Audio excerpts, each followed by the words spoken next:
정봉주의 정치쇼 1부 순서 들어가겠습니다. 1부 뉴스 브리핑 정상근 기자 자리하셨습니다. 네, 안녕하십니까. 미디어 오늘 정상근 기자입니다. 미디어 어제. 네, 오늘. 오늘? 네. 왜 오늘만 있을까? 네. 어제도 있었는데 어제는 안 왔죠? 어제 왔나요? 어제요? 저요? 네, 네. 저 어제 왔죠. 어제 왔나요? 네. 아, 하호영 기자가 땜빵으로 돌렸구나. 네, 그랬죠. 네. 3일 연속 지금 나오고 있습니다. 어떻게 알아요? 하호영 기자 땜빵으로 돌린 거? 원래 화요일하고 목요일은 하호영 기자께서 하시는 거 아닌가요? 네. 근데 없으니까 이건 뭔가 변동이 있을 것이다. 아, 뭐 일이 있으신가 보다 했죠. 네. 그런 촉도 있어요? 아니요, 그냥 안 나오던 날에 나오라고 하니까요. 네. 자, 첫 번째 뉴스. 네, 한국은행이 기준금리를 0.25%포인트 인상했습니다. 네, 드디어. 네, 드디어 했죠. 그 2016년 6월에 한국은행이 기준금리를 1.25%로 낮추면서 이 사상 최저금리 시대를 열었거든요. 예. 네, 1년 5개월 만에 네, 소폭이지만 다시 1.5%로 네, 금리를 높였습니다. 0.25 소폭 아니에요. 아, 소폭 아닌가요? 예, 네. 기준금리면요 시장 반영금리는 0.5에서 1이 돼요. 아, 그렇죠. 시장에서는 더 거기서 더 치긴 예. 하는데 뭐 어쨌건 뭐 일전에 2011년 6월 정도부터 이제 네 그때 한번 금리를 올리고 네 6년 5개월 만에 6년 네, 5개월 만에 다시 금리를 올린 겁니다. 예. 뭐 말씀하신 대로 이제 기준금리가 올라가면은 시중은행의 금리가 올라가가지고 뭐 대출이 많으신 분들은 크게 우려를 하실 수도 있는데 예. 이미 지난달에 좀 시그널이 나왔잖아요. 그러니까 한국은행이 아마 기준금리를 인상할 것이다. 그러면서 시장 반영은 다 됐죠 이미. 네, 이미 시장에서는 시중은행들은 이미 다 금리를 높아진 상황이라고 합니다. 예. 그래서 뭐 폭탄이 쏟아진다, 뭐 이런 보도들이 나오고 있는데 뭐 금리 그렇게 폭탄. 네, 그렇게는 볼 수 없을 것 같고요. 어쨌든 이번 금리 인상 배경에는 그 역대 최대 가계부채가 영향을 미쳤을 것으로 네, 보이고 있습니다. 예. 그 지난 10월에 이미 한국의 국내 총생산 대비 가계부채 비율이 네, 95.8%를 기록을 해서 아시아 최악으로 올라섰던 바가 있었는데요. 그 여기에 미국이 금리를 한 차례 올리고 곧 또 한 번 올릴 것으로 예상이 되는 만큼 네, 뭐 투자금을 묶어야 되는 입장에서도 네, 네. 금리 인상이 불가피했을 것이다. 예. 이런 분석도 있고 그리고 요새 경제 성장률이 비교적 좋아서 뭐 시장에 충분히 돈이 돌고 있다. 이런 자신감도 있는 것 같습니다. 예. 우리가 처음에 아까 그 검색 네. 실시간 검색어에서 3분기 성장률이 1.5인데 제가 최악이네요. 이런 데 실수했거든요. 뭐냐면 저는 1년 성장률로 봤어요. 아, 분기 성장률인데. 예, 분기 성장률은 지금 몇 개월 만이죠? 1년 만인가요? 지금 최고거든요. 그렇죠. 분기 1.5면은 상당히 높은. 왜 상당히 높죠. 그게 네. 이제 다 합해졌고 연금리가 나오는 거니까. 그렇죠. 예, 그런데 7년 만에 최고예요. 1.5%는. 네. 그런 이제 요게 체감으로 오는 거 얼마쯤 되는 줄 아시죠? 1.5로 딱 올라간 분기. 국민들에게 딱 체감으로 느껴지는 오는 거. 건. 그거는 잘 모르겠는데요. 1년 1개월에서 1년 6개월. 쯤 되면 그게 선행지수 지금 일종의. 네, 올라가면은 예. 1년 2개월에서 6개월 뒤에. 그렇죠. 네. 이런 거예요. 오늘 그 정상근 기자가 일자리가 막 좋아져. 네. 뭐 좋은 직장 딱 생겨. 네. 그럼 급여는 언제 나와요? 급여는 한 달 뒤에 나오죠. 그렇지, 한 달 뒤에. 네. 그 한 달이 음. 국가 전체는 1년 반쯤 되는 거죠. 그러면 1년 반 정도 뒤에 제 월급이 좀 오르겠네요. 안 웃겨요. 네, 다음 소식으로 넘어가겠습니다. 의문의 1패. 다음 소식 예. 넘어갈까요? 넘어가세요. 네, 그 문재인 대통령과 트럼프 미국 대통령이 연 이틀 네, 북한 미사일 발사 문제로 이와 관련해서 통화를 했습니다. 예. 그 두 정상은 30일 밤 10시부터 1시간 동안 통화를 했다고 하는데요. 언론은 이번 화성 15형 발사가 그 위험 수준에 이른 것 예. 이란 공감대와 함께 그 강력한 대북 제재 압박을 이어나가야 한다라는 예. 기조에도 두 정상이 공감했다라고 그렇죠. 지금 보도했습니다. 그거밖에 없으니까요. 그렇죠. 그거밖에 없는데 근데 다만 문재인 대통령이 이번 통화에서 이 미사일이 가장 진전된 것이면 분명하지만 이제 재진입이나 종말 단계 유도 기술 네, 그리고 핵탄두 소형화 기술 이런 기술들의 확보 여부가 불분명하다 이렇게 얘기를 했다고 합니다. 예. 그러니까 아직 ICBM이 완성된 것은 아니다 그렇게 볼 수는 없다라는 건데 그 청와대 관계자는 이에 대해서 트럼프 대통령이 별다른 이견을 드러내지 않았다 네, 이렇게 밝혔습니다. 예. 미국은 이와 함께 각종 제재 방안을 고심 중인 것으로 보이고 있는데요. 예. 가장 눈에 띄는 것은 어제 SBS가 보도했던 해상 봉쇄 방안입니다. 아하. 네. 그 미국 태평양 사령부가 그 한국과 일본이 공조를 통해서 그 북한 해상을 봉쇄를 하고 고사를 시키자는 그런 작전인데요. 아하. 이 안이 주목되는 이유는 그 지금까지 미국이 해상 봉쇄를 가한 것이 그 냉전 시절에 쿠바를 한번 가했었고요. 그렇죠. 그다음에 그 베트남과 이라크를 가했었는데 예. 이때는 전쟁이 일어났었죠. 그 베트남 음. 전쟁, 이라크 전쟁 이때 예. 일어났었습니다. 그 이라크의 경우에는 해상 봉쇄 후에 전쟁이 시작됐기 때문에 좀 관심이 좀 모아질 수밖에 없고요. 예. 문제는 이걸 북한은 물론 중국하고 러시아가 곱게 볼 리가 없다라는 건데요. 아무래도 중국하고 우리나라는 서해에서 그 해상 국경을 마주하고 있기 때문에 예. 네, 뭐 중국의 반발이 좀 예상이 되고 북쪽에도 러시아 바다가 있어서 좀 한국 입장에서는 그 이런 요청이 올 경우에 예.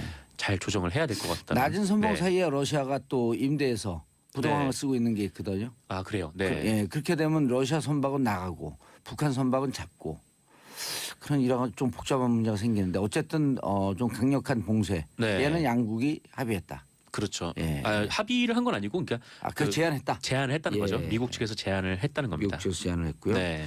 그리고 아까 재진입 기술, 핵탄두 소형화, 유도 기술 이 세 가지는 우리 언론이 좀 그 신경 좀 바짝 썼으면 좋겠는데 네. 미국 언론은 객관적으로 평가를 해요. 예를 들어 재진입 기술 성공했으면 성공했다. 네. 그런데 우리 언론은 자신들의 희망사항을 기사로 써요. 객관적 근거 없이. 그래서 현재 북한의 핵이 위험하다라고 하는 것에 대해서 일단 객관적으로 정확하게 보도를 하고 네. 그거에 따라서 그다음에 어떻게 대응할 것이냐 이런 그렇죠. 얘기를 해야죠. 근데 우리 언론 보면 들쭉날쭉해요. 특히 이제 북한 보도에 대해서는 굉장히 그 사실관계에 기반하지 않는 경우도 굉장히 많고 그렇죠. 네, 예. 공포를 조장하는 분위기도 굉장히 예. 많은데 이런 거 있죠. 시 희망일보, 제 희망일보, 디 희망일보 네. 북한 상황에 대해서 이러이러한 희망이 팩트인 것처럼 보도하고 있습니다. 네, 예전에 뭐 그 고위 관계자를 뭐 처형했다 이런 보도가 나왔는데 조선중앙TV에 그 이후에 떡하니 나온 장면들도 그렇죠. 있었고, 네, 북한 문제 전문가들이 이런 얘기를 해요. 75년, 76년도에 곧 북한이 멸망한다. 네. 라고 예측했던 사람들은 다 돌아가셨다. 근데 어. 북한은 건재하다. 그렇죠. 아직까지 예. 뭐 있는 거긴 하니까요. 네. 그래서 그런 것을 좀 객관적으로 팩트를 잘 보도하고 그거에 따른 대응을 세우는 게 맞다. 네, 북한이 좀 취재가 잘 안 되기는 당연히 잘 안 되겠지만, 미국 언론들은 취재가 되잖아요. 네, 뭐 서방 어쨌건 언론. 네, 하여튼 뭐 이게 공포와 관련된 부분이라 그 서민들은 공포로 느낄 수가 있는 예. 부분이기 때문에 네, 좀 신중해야 될 것 같은. 네. 요즘 북한 상황 어떻게 취재하는지 모르죠. 네, 요새요. 예. 네, 어떻게 취재를 하나요? 북한에 있는 그 외신 그 특파원들, 네, 대사관 직원들 SNS 상에다 계속 사진을 올려요. 네. 그걸 근거로 해서 나머지 서방에서 취재를 합니다. 예. 아, 그 사람들이 SNS를 올리면. 계속 올리면. 네. 서방 기자들은 SNS 사용하기 허락을 했으니까. 아, 네, 그렇군요. 알겠습니다. 다음 뉴스. 네, 그 원세훈 전 국정원장의 국정원 특수활동비 사적 유용 의혹이 불거졌었는데요. 예. 그 원세훈 전 원장의 아내가 호화 관절을 꾸미는데 이 특수활동비를 사용했다 이런 예. 보도가 나왔습니다. 예. 그 서울중앙지검은 2010년 국정원이 서울 강남구 도곡동 인스토피아 빌딩 최상층을 이제 주거 공간으로 예. 주거 형태로 리모델링한 정황을 발견을 하고 수사 중인데요. 이른바 이제 펜트하우스를 만든 거죠. 그렇죠. 어허. 총 여기에 그 10억 원이 들었다고 합니다. 리모델링 인테리어 비용만. 네네. 음흠. 국정원이 웬 리모델링이냐 하실 분들이 계실 텐데 예. 그 원세훈 전 원장의 지시가 있었다고 하고요. 그 지시에 따라서 그 해외 공작비를 들여서 인테리어를 했고 이 공사는 그 원세훈 전 원장의 부인인 그 이모 씨의 취향에 따라서 이루어졌다고 합니다. 네, 부인이 인테리어 사업을 하시나요? 인테리어 사업을 하는 건 아닌데 한마디로 예. 이 원세훈 전 원장의 부인이 이 공간을 썼다는 거죠. 예. 어떻게 썼냐면은 결국에 이 10억 원을 들인 인테리어를 들인 이 공간은 그 부인 이모 씨의 사교 모임 장소로 쓰였다고 합니다. 아 살고 그런 건 아니고요. 네, 사는 건 아니고 어. 네, 집처럼 꾸민 다음에 일종의 예. 친목 모임 아하. 형태로 일종의 프라이빗 바를 만든 거네요. 그렇죠. 뭐 그런 셈인데 그거를 이제 국가 예산을 써서 예. 만들었다는 게 이제 큰 문제가 된 건데요. 아, 그 프라이빗 바는 원래 바는 술집 이름도 있지만 이렇게 바 이렇게 기둥도 있잖아요. 네, 그 철장을 바라 그러거든요. 네. 남편 철장 갈 거 기시감이 있었나? 아, 그때부터요. 예. 굉장히 오래전 얘기긴 한데 이 인스토피아 빌딩이 국정원 소유 건물이라고 합니다. 그래요? 네. 와. 국정원 소유 건물이라고 하고요. 이 한 층 넓이가 823제곱미터, 그러니까 한 250평 정도 되죠. 오호. 네, 원래 이 건물에는 그 국가안보전략연구원, 네, 국정원 산하의 연구원이 들어가 있고, 이번에 압수수색 됐던데요. 네네. 그리고 나머지 층은 임대를 하고 있는 상황인데요.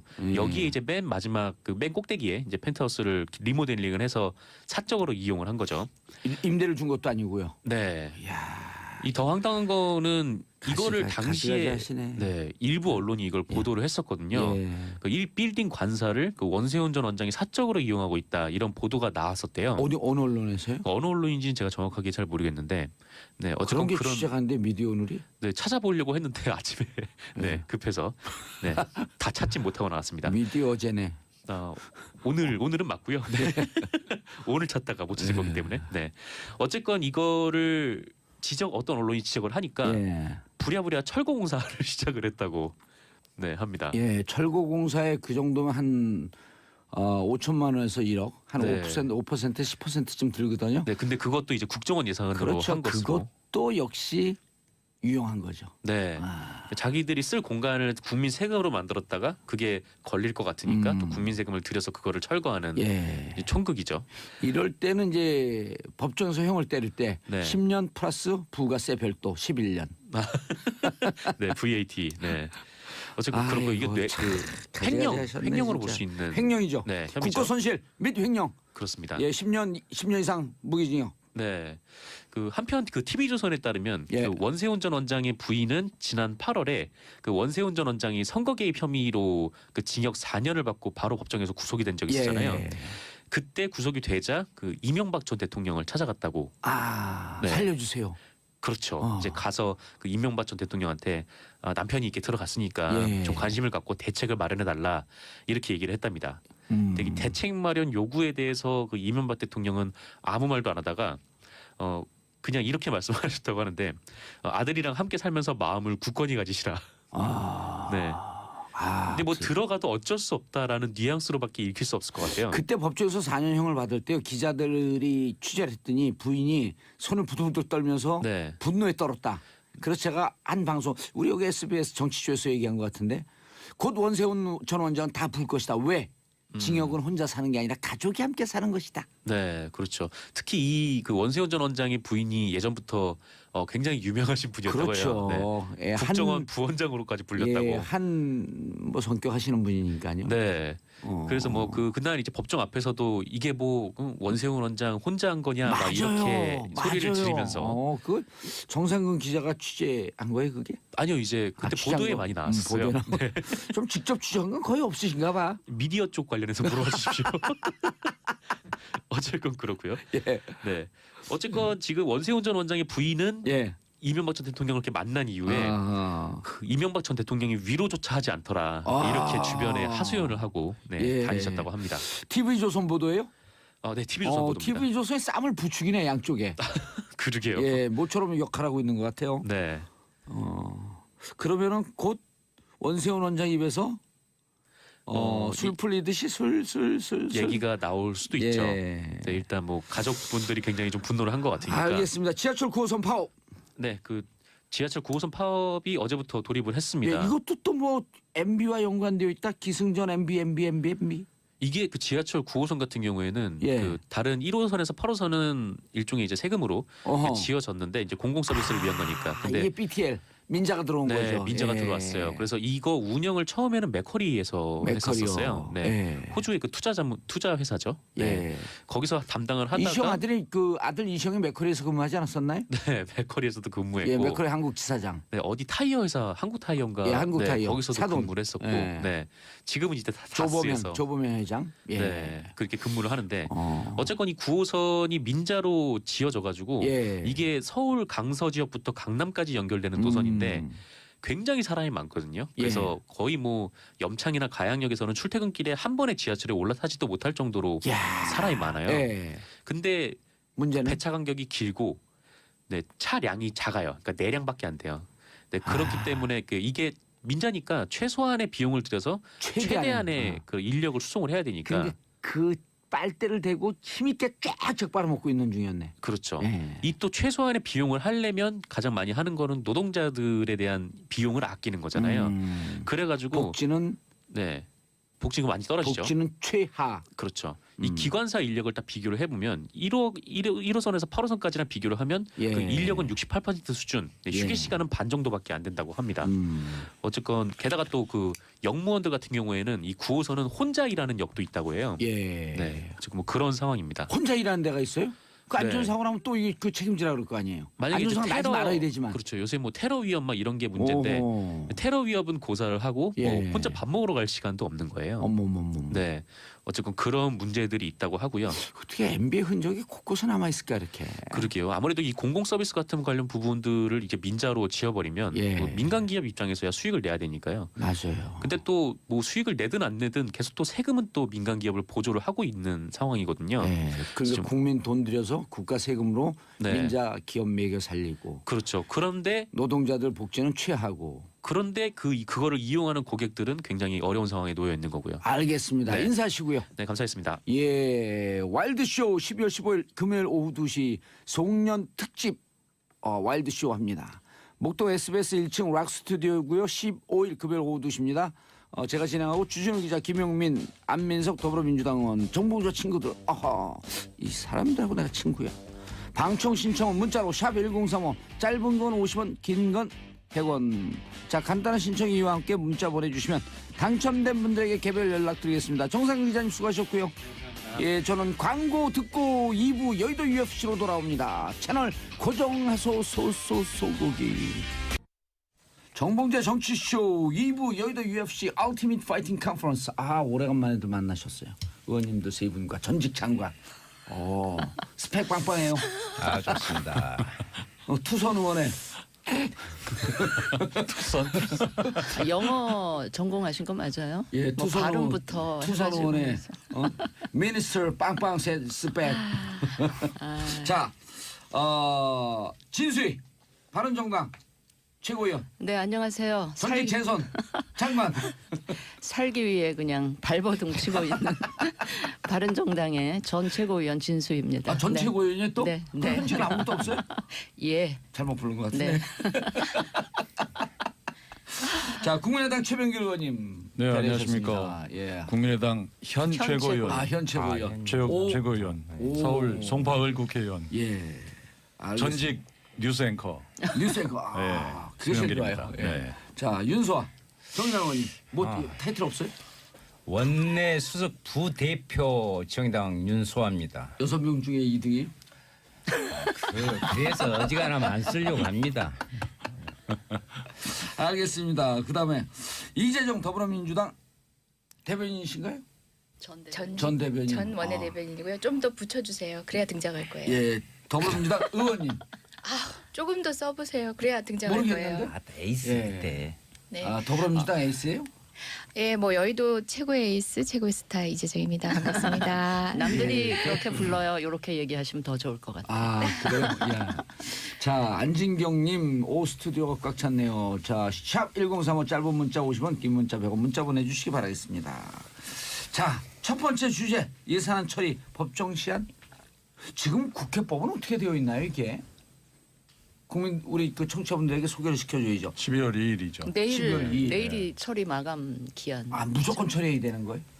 예, 그렇죠. 돼 있죠. 예, 그 전에는 2013년, 14년에는 그 1월 1일 날까지 예. 넘겨서 그 국민들한테 상당한 질타를 많이 받았잖아요. 예. 그거를 이제 자동으로 부의하게 예산을 부의하는 부분으로 국회법이 바뀌었어요. 14년 이후로 그래가지고 이제 법정 시한안에 해야죠.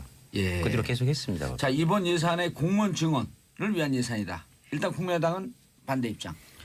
다 반대하는 게 아니고요. 예. 그 현장 공무원 위주로 하라. 현장 그리고 공무원 위주로 크게 하라. 볼 때 17만 5천 명을 증원한다는 거는 너무 과하다. 그리고 여러 가지 OECD 통계라든지 선진국 사례를 보면은 공공부문의 일자리를 늘리게 되면은 민간 부문 일자리가 늘어난 것보다 더 많이 줄어들더라. 그렇기 때문에 이런 정책을 좀 자제해야 되는 것이다. 그러나 군무원이라든지 소방관이라든지 경찰 공무원이라든지 예. 꼭 필요한 민생 현장의 공무원을 늘리는 거는 찬성을 하겠다. 예. 그런 입장입니다. 그럼 예산은 그 부분에 대해서 수정을 하라 이런 건가요? 그런 거죠. 최소한 20 내지 30%는 감액을 해야 된다. 왜냐하면 그거는 현장으로 이동 배치하는 걸로 충분히 가능한 부분도 새로 뽑는 부분이 있기 때문에 이동 배치 계획이라든지 소요를 정확하게 산정을 해서 좀 가져와 봐라. 이게 국민의당 수요를 입장이에요. 정확하게 예측해라. 네. 그 안에 대해서 바른정당과 연계하고 있나요? 예, 맞아요. 지난번 추경 때 아마 소방, 뭐 군무원, 경찰 이쪽은 아마 증원시켜 준 거고요. 그때부터 계속 이거에 관해서 구체적인 추계를 그다음에 이게 그냥 뭐 몇 년 월급 나가는 게 다가 아니고 한 30년, 30년 동안 계속 써야 되는 예산이 거의 300조가 넘는다는 게 국회 예산정책처의 추계이기 때문에 정부 차원의 추계를 갖고 와봐라. 그걸 토대로 그 해줄지 아니면 빼야 될지 이런 걸 논의하자라고 하는데 여당에서 아마 정부나 여당에서 그 추계를 안 갖고 오는 모양이에요. 그래요? 그래서 지금 바른정당하고 국민의당 지금 반대 입장을 하고 있고요. 아니 일견 들으면 지금 네. 청취자분들이 듣기에 무척 설득력이 있어요. 두 분의 네, 말씀이. 반론. 예. 이번 예산 뭐 전반적으로 얘기하면 저희는 내 삶이 바뀌는 예산이라고 되어 있는데 공무원 증원도 다르지 않습니다. 막연하게 일자리 창출을 위해서 막연한 수치의 일자리를 늘린다 아니라 대국민 서비스를 확장하기 위해서 또는 최소한 법정화된 서비스를 제대로 할 수 있기 위한 최소 규모의 증원입니다. 지금 예. 추계 말씀하시는데요.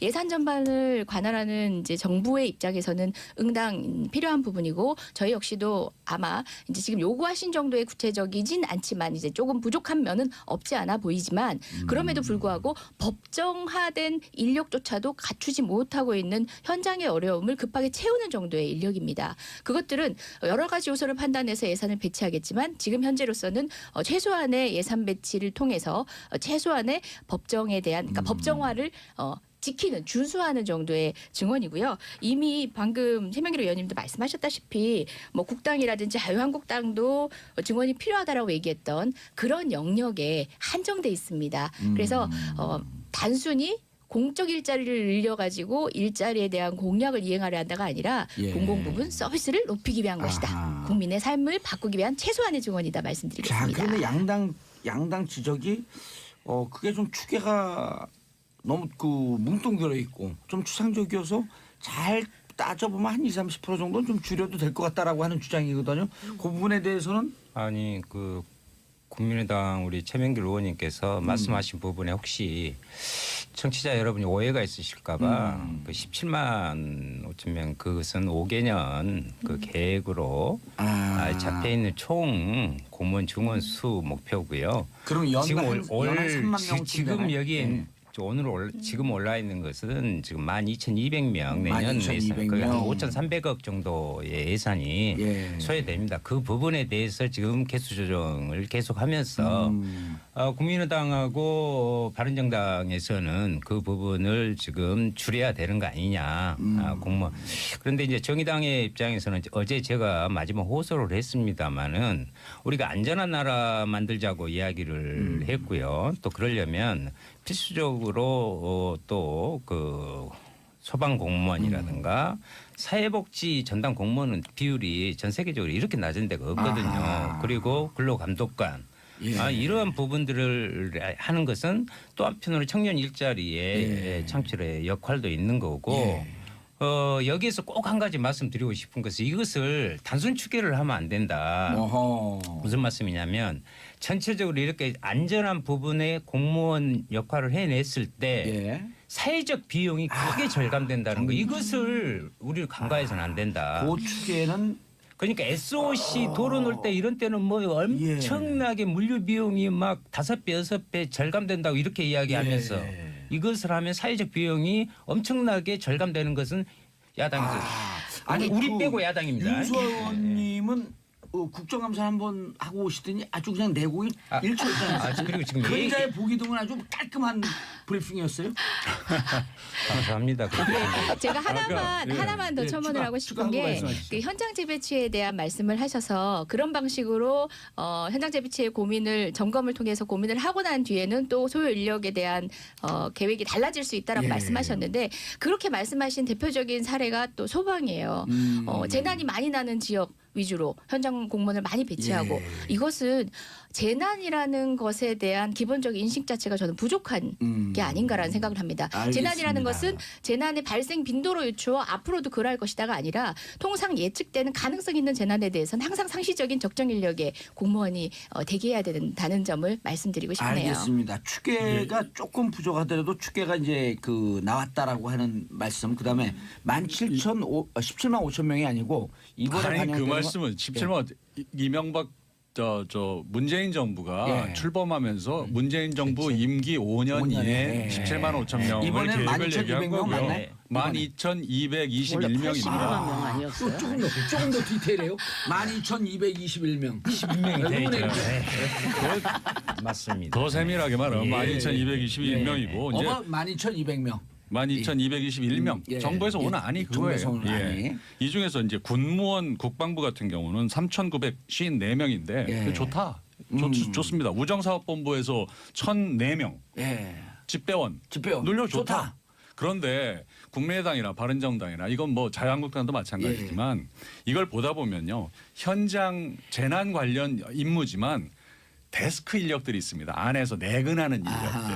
그런 부분을 좀 현장으로 배치를 하고 내근 수요 인력의 숫자를 좀 줄이면서 재배치하는 계획이라든지 아까 얘기하지만 사실 우정사업본부도 그 량이 많이 줄은 지역이 있거든요. 실제. 예. 그런 부분은 그 사람들을 좀 다른 데로 이동 돌려서, 바쁜 데로 배치하든지 이런 돌려서. 방식으로 해서 좀 소요를 정확하게 계산해보자. 그렇게 해보니까 최소한 20% 정도는 그 숫자보다 적어도 되더라. 근데 방금 우정 그 사업과 관련해 가지고 그 이용량이 줄은 부분에 대한 얘기를 하시는데 이게 바로 우정 사업이 공공화되면서 비용이 들더라도 반드시 해야 되는 서비스라는 것에 대한 그냥 기본 인지가 부족하신 게 아닌가 좀 아쉬움이 있네요.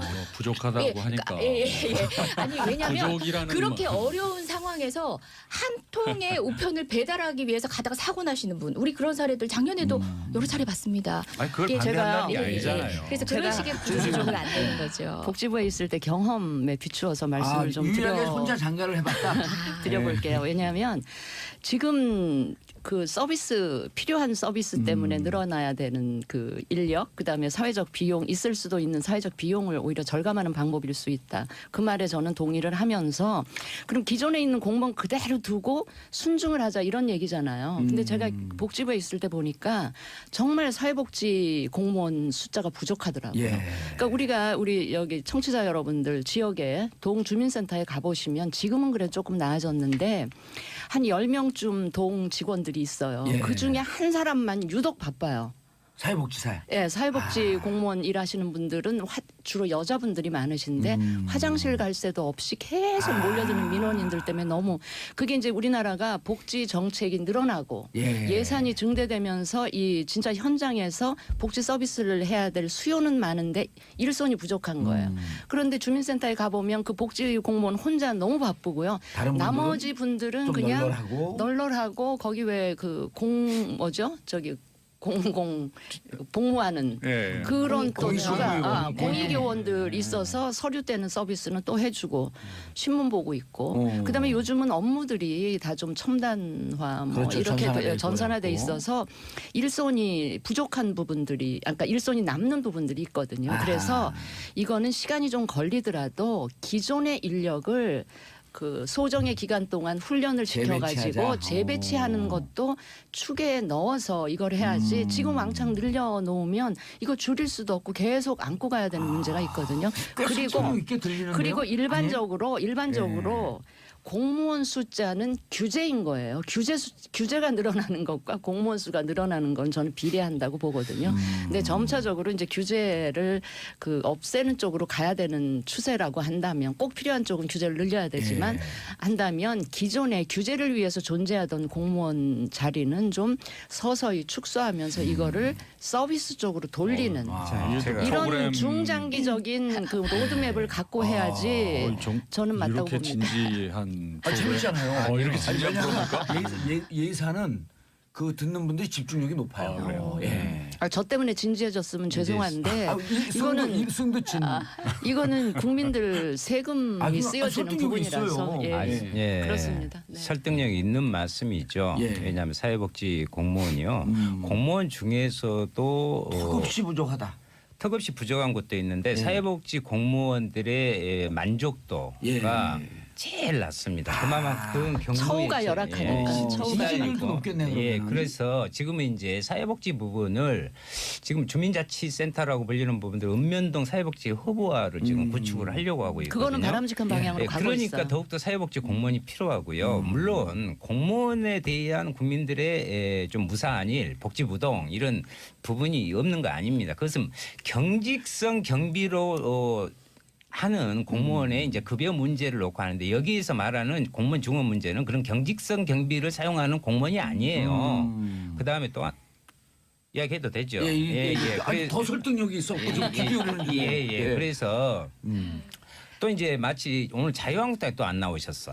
나 국회 앞에 보니까 계속 전화해도 거기는 안 공무원 나오셔요. 증원하면 몇십 년 후에 몇백 조가 한다고 프랑카드 지금 걸어놓고 예. 난리가 났는데요. 아니 여기서 순증이라고 했을 때 예를 들면 지금 현재 많이 은퇴 시기가요. 이 예. 세대 자체가 공무원에서도 은퇴가 많이 됩니다. 퇴임이 돼요. 그러면 아니 공무원은 천년만년 돌아가실 때까지 합니까? 아니 빠져나가는 자연스럽게 빠져나가는 거 계산 안 하고 예, 지금 이 노조 당시에서만 풀어주고 해가지고 있어요. 막 다시. 몇백 조 해가지고 본류로. 국민에게 지금 공포감을 심어주고 있는데 그런 여기서 법- 한마디만요. 네, 잠깐. 자유한국당 막 그런 이유로 반대하잖아요. 네. 근데 왜 국회 보좌관 늘리는 거는 또 그렇게 아무 얘기 없이 아, 그거 여기 후다닥 나왔어. 나왔어요? 예. 이야기하죠. 자, 샵 1035 지금 문자 폭탄 터지고 있어요. 김진만님 요즘 도서지역 경찰관 소방관 인력이 너무 많이 부족한 것 같아요. 소 잃고 외양간 고치는 것보다 외양간 먼저 고치고 안전하게 소 잘 키우는 세상이 됐으면 좋겠습니다. 김도윤님 집 배운 돈 늘려주셔요. 저희 아빠 너무 힘들어요. 시골일수록 다 통합해버리면 더 힘듭니다. 이건 이제 아까 이재정 의원님의 주장을 받아준 것 같아요.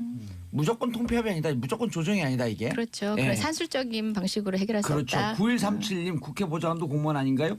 보좌관 한 명 더 늘리신 이유는 뭔지 궁금합니다. 세 분이 얼굴이 굳어지셨어요. 아, 근데요, 아니, 그 이거- 대목은요. 이거 예. 제가 그거 좀 이따 하고. 잠깐만. 자, 아니, 다른 정당만 유일하게 국회에서 반대했습니다. 요거는 좀 알아주셨으면 좋겠어요. 그거 얘기를 꼭 해야 될 것 같아요. 아니, 근데 그거 이게요. 좀 이따 주제로 넘어가고. 이 사안이 이것만 예. 딱 불을 끄고 가야지. 이게 예. 뭐냐면 저도 맞아요. 찬성표를 던진 의원 중에 한 사람인데요. 이거는 늘린 게 아니고 비정규직을 정규직화한 겁니다. 그 정도부터 월 100만 원씩 요구가 받던 있었죠. 비정규직을 네. 인턴 직원 한 명을 예. 정규직으로 인턴은 바꿔준 두 명을 쓸 수 있었는데. 두 명 중에서 한 명을 예. 정규직으로 바꿔준 거예요. 그렇게 이해를 해야지. 아니, 그러니까 그래봤자- 인턴에 대한 열정 페이라고 얼마나 네. 사회적 지탄이 많았어요. 찬성하신 거예요? 저 찬성했어요. 저도 찬성해요. 왜냐하면 예, 국회에선 진짜 제 일하는 이야기 하고 의원들은 있는데요. 일하는 의원님들. 근데요, 의원들이 지금 있는 인턴을 비정규직으로 안 해요. 인턴은 계속 인턴으로 하고 그 정규직화된 그 자리에 또 다른 사람들을 뽑습니다. 그렇게 그래서 안 막 하는데요? 지역으로 막 보내고 이래요. 그래서 이번에는 음. 인턴에서 이제 8급을 신설을 하는데 인턴 기존의 인턴 중에 하는 것을 조건을 달아서 했어요. 그래서 아까 인턴을 최명길 의원님께서 정규직으로. 말씀하신 대로 예. 비정규직 정규직화의 부분들의 그 취지에 국회가 같이 맞춰야 된다는 그런 부분들을 가지고 그리고 있는 국민 거죠. 여러분들이 이제 몇몇 그릇된 사례를 통해 가지고 오해하고 계시는 분이 많은데 아니, 그 언론에서 보좌관들은 예. 보좌진들은 의원을 보좌하기 위해서 있는 게 아니라 의정 활동을 하는 주체들이라 진배 없습니다. 근데 그래서 지역구 의원들이 예. 지역 관리하기 위해서 보내는 거는 보좌하기 위한 거지 의정 그것도 이제 활동하기 위한 게 거칠게 얘기할 수 아니더라고요. 없는 것이 그러니까 저만 해도 이제 밖에 나가다 보니까 지역에 좀 국민의 가족 시선으로 가장 보게 좋습니다. 되요 갑자기 국민의 입장이 돼서 제가 화가 나가지고. 예, 그 지역의 뭐 민심을 살피고 하는 등의 역할들이 반드시 뭐 의원의 이익만을 위해서다라고만은 생각하지 않거든요. 아니, 저희 저는 질문 그럼. 보좌관들 여러 급수에 있는 공무원들과 진배 없는 역할들을 하고 있다는 걸 국민 저희 여러분께서 질문, 제 알아주셨으면 질문하고 좋겠어요. 진수 의원님, 장관님하고 질문이 비슷할 것 같아요. 막상 국회 보면 정말 일하는 의원님들은 늘 부족해요. 네. 그리고 일하는 의원님들은 주로 언론에 많이 노출되는 의원들. 여기에 오신 분들 다 열심히 하는 분들. 이분들은 부족해. 근데 정말 지역구 관리하기 위해서 보좌관들 반 이상 내려보내는 의원들이 있거든요. 이것도 일관적으로 볼 수도 없고. 그러면 입법 활동 어떻게 합니까? 소홀하신 안 하죠. 분들인가 아니, 그런 여기서 분들은 실명 거명할 수 있어요. 입법을 안 하죠. 저는 지역구예요. 비례 아니에요 여기는. 아, 지역위원장. 저는 지역구에서 선거하다가 이번에는 비례로 왔어요. 그 전에 지금 그 비례 총선에 아니에요. 2번 나갔다고 했잖아요. 네. 그러니까 석패율이라고. 예, 그래서 몇 저는 번 떨어지셨는데. 2번 떨어졌습니다. 예, 꼭 그것을 그렇게 묻고 싶어요. 무슨 이야기냐면 저 같은 경우는요. 예. 우리의 보좌관 부분에서 한 부분을 지역 보좌관으로 그것도 5급에 해당하는 보좌관으로 정확히 해서 왜냐하면 그 지역 삶의 현장에서 민생이나 이런 부분들이 곧 전국적인 문제가 될 수 예. 있는 거잖아요. 이것을 의원실과 연결해야 돼요. 예. 보통 국회의원들은 그 지역에 있어서 명함 하나 파주고 정식 등록되지도 않는 부분들을 정치적 행세하게 만들어주는 그로 인해 부작용이 많거든요. 제가 막 알겠습니다. 정리하듯이 예. 얘기할 수 있을 네, 것 같아요. 알겠습니다. 이렇게 열심히 이제 원칙대로 하시는 의원님들도 계시고 몇몇 그렇지 않은 분들이 이런 오해를 불러일으키셨는데요. 국민 여러분들도 정치 혐오로 정치를 등지지 않으시려면은 사실 구체적으로 비판을 해주시면 국회가 정치가 개선이 된다고 저는 생각합니다. 개인적으로 한 명 비정규직으로 정규직으로 전환시킨 거 이건 그 박수 보낼 만한 할것 같은데요. 저도 처음엔 그렇게 생각을 했었는데 아, 제가 좀 어린 생각이다 이런 거예요? 아니에요. 워낙 이거는 증언이 아니다. 그런 차원에서 보면 그렇게 생각을 했는데 정작 그 대상이 되는 인턴들이 별로 좋아하지를 않아요. 그래요? 예, 좋아하지를 않고 결국 오. 저도 이제 의원을 하다가 지금 한 특이하네. 5년째 박해에서 국민의 눈높이로 이 국회를 바라보다 보니까 지금 여기 다 의원님들이지만 의원님들 다 지금 같은 입장이세요. 예. 의정활동을 더 하기 위해서는 필요하고 뭐 블라블라블라 이렇게 얘기를 하시는데 근데 국민들 그렇지 다수가 않다. 그거를 안 믿어 주시기 때문에 이 부분은 그냥 좀 억울하고 다소 국민들께 야속한 부분이 있더라도 국민들로 하여금 알겠습니다. 하나하나 합리적으로 지적해 주세요. 이거는 그런 요구는 하면 그렇죠. 안 되는 알겠습니다. 거더라고요. 알겠습니다. 정치인 어쨌든 입장에서. 국민들은 이 부분에 그래도 대해서 설명을 네, 해야죠. 들여다보실 수 사실 있도록 그래도 저희가 설명이 얘기는 부족했나 그대로 봐요. 설명을 돌발 질문. 예. MB 대책회의는 참석하세요? 또 그 멤버 아니에요? 저는 멤버에서 잘렸나 봐. 안 여기 부르시더라고. 친이 이재호지. 안 부르시더라고. 이재호는 뭐그 돈 이런 거 특활비 받은 거 없겠죠? 저는 그 뭐 아시다시피 예. 이재호 의원한테서 정치를 배운 사람이라서 이재호 의원은 하여튼 돈에 그런 것 관해서는 같아요. 거의 예. 결벽증이 있을 정도로 알겠습니다. 그렇게 일단 관리를 대책회의는 철저히 참석 안 하신다. 하셨는데 네. 시청자들이 제일 청취자들이 제일 궁금하거든요. 별로 안 그게. 궁금해요. 정봉주 아유, 댓글 올라왔잖아요. 금방 지웠네 또. 자, 아까 예산은 그래서 그 최명길 의원님 네. 지역에서 통폐합 그러니까 수치상으로 산술적으로 통폐합하다 보면 업무가 좀 과하게 많아진다 이런 지적도 있거든요. 이동도 의미가 있지만 그럴 예. 수도 있어요. 근데 예. 이제 그 고통은 서로 분담을 해야 되는 거 아닙니까? 그런데 현장 집배원 예. 예만 들면요, 우정사업본부도 이제 과방위 소속이기 때문에 이 표를 보면요, 인력표를 보면은 현장에서 배달 업무를 할 수 없는 직급의 사람들이 너무 많습니다. 이런 거 추계를 좀 디테일하게 가져오는 건 괜찮은 것 같은데. 그래서 사실은 예. 어느 일정 직급 이상은 현장 직무를 떠나도록 돼 있는 내규가 있는데 그걸 바꿔서 현장에도 그쯤 좀 가고. 올라간 사람들도 다시 그 일을 할 수 있도록 하면요. 예. 해결될 수 있는 데들이 꽤 많아요. 그러니까 그게 알겠습니다. 전부는 아니지만 알겠습니다. 그런 노력을 하자는 거죠. 자, 3부에서는 이제 통과 여부에 대해서 잠깐 더 말씀 나누고 자, 광고 듣고 3부 돌아오겠습니다. 채널 고정하소. 정봉재 정치쇼 3부 순서 들어가겠습니다. 자, 여러분들께서는 지금 이재종 더불어민주당 의원님, 최명길 국민의당 의원님, 윤수아 정의당 의원님, 진수희 바른정당 전체구의원 전 장관님과 함께하고 계십니다. 자, 아까 예산 얘기했는데 예산 좀 더 정리하시고요. 지적할 게 또 있으시다고. 지적이 아니고요. 예. 원칙의 문제인데 지금 공무원 증언만 이제 그 초점이 맞춰지는데 예. 실제로 내년 예산안 중에서 가장 큰 문제가 저희들이 보기에는 최저임금 인상분의 절반을 예산으로 보전해 주는 건요. 이거는 사실 OECD 시장경제 체제를 지향하고 있는 선진국에서 보면 정말 깜짝 놀랄 일입니다. 이거 해외 토픽감이에요. 이거 원칙의 문제 같아요. 네, 이게 왜냐하면은 쉽게 말하면은 최저임금을 뭐 10,000원으로 인상하겠다는 공약을 하고 일단 첫 번째 14.5%인가를 올려놓고 그게 자영업자들이 이걸 감당해낼 수가 없으니까 그 중에 절반은 예산으로 해주겠다는 거 아닙니까? 이름은 일자리 안정자금이라고 붙였지만 그건 사실은 임금 인상분 예산 보전이거든요. 제가 근데 너무 그거는요. 진짜 정말 예. 해선 안 되는데 그래서 아마 대안 없이 반대를 하는 게 그 아니고 바른정당도 예. 입장 같을 것 같은데 아니 그거는- 제 얘기 예. 듣고 디펜드 예. 하시죠. 그거는 궁금해서 한번 물어보려고. 최소한 아니, 아니. 임금을 올려주는 걸로 보전해 주면 아니 안 그러니까 됩니다. 제가 그러니까 아는 사회보험금이라든지 예. 그 업주가 부담해야 될 고용보험, 의료보험 이런 거를 지원해주는 방식으로 하는 건 모르겠지만 네. 임금을 보전해주는 건 안 된다. 그러니까 제가 알고 있는 한 국가 예산 지침에도 음. 민간 기업의 급여를 정부 예산으로 현금으로 지급해 주는 건 이거는 불법인 거예요. 방금 예산 말씀하신 지침에 그 어긋나는.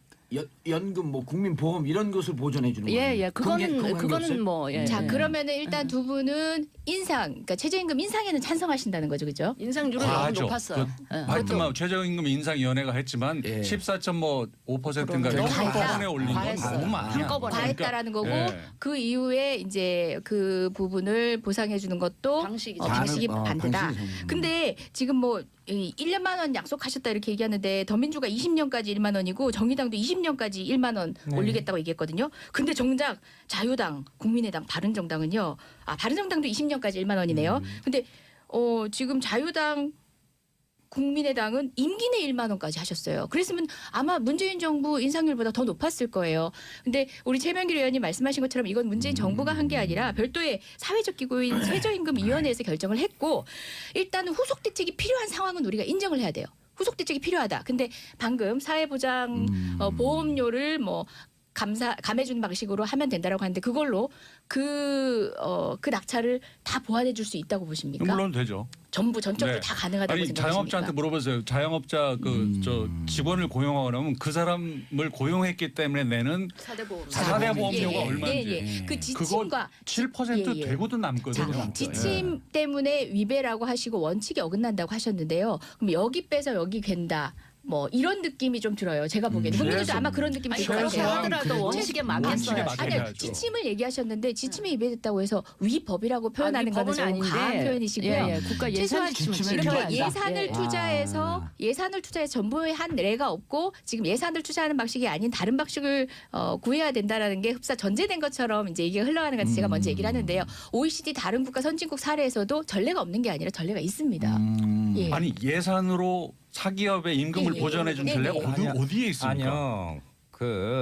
지금 현재 1인당 30인 미만이라든가 이런 부분이 1인당 13만 원에 해당하는 거 아닙니까? 이것을 보조 부분이 그래서 이제 3조 원이라는 부분인데 1인당 13원이 월인가요, 월? 월이죠. 월. 13만 원인데 그 부분에 대해서 우리가 봤을 때는 대단히 제한적인 부분인데 긴급성을 요한단 말이죠. 왜냐하면 자영업자, 긴급성. 영세 자영업자나 이런 부분들이 대단히 이제 어려워지고 그런데 이것이 계속되면 예. 가처분 소득이 늘게 되잖아요. 자기 돈 그렇죠. 호주머니에 돈 예. 들어가면은 다시 나오죠. 다시 이제 이 부분들이 우리 영세 자영업자도 하다 삼겹살이라도 한 번 더 먹게 되고 그렇죠. 그러면은 사회적 반드시 소비로 도니까. 예. 그리고 여기에는 좀 약간 좀 착각하고 계신 게 지침 위반이라는 있는데 부분에 대해서. 사회보험료 경감의 부분까지도 다 지금 현재 준비 중에 있는 거예요. 예를 들면 그 대상자에서 우선 대상 부분에 건강보험료는 50%. 예. 그런 사회보험료의 부분에 있어 세액공제는 뭐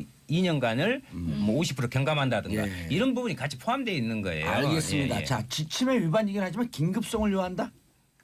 어떻게 보시겠어요?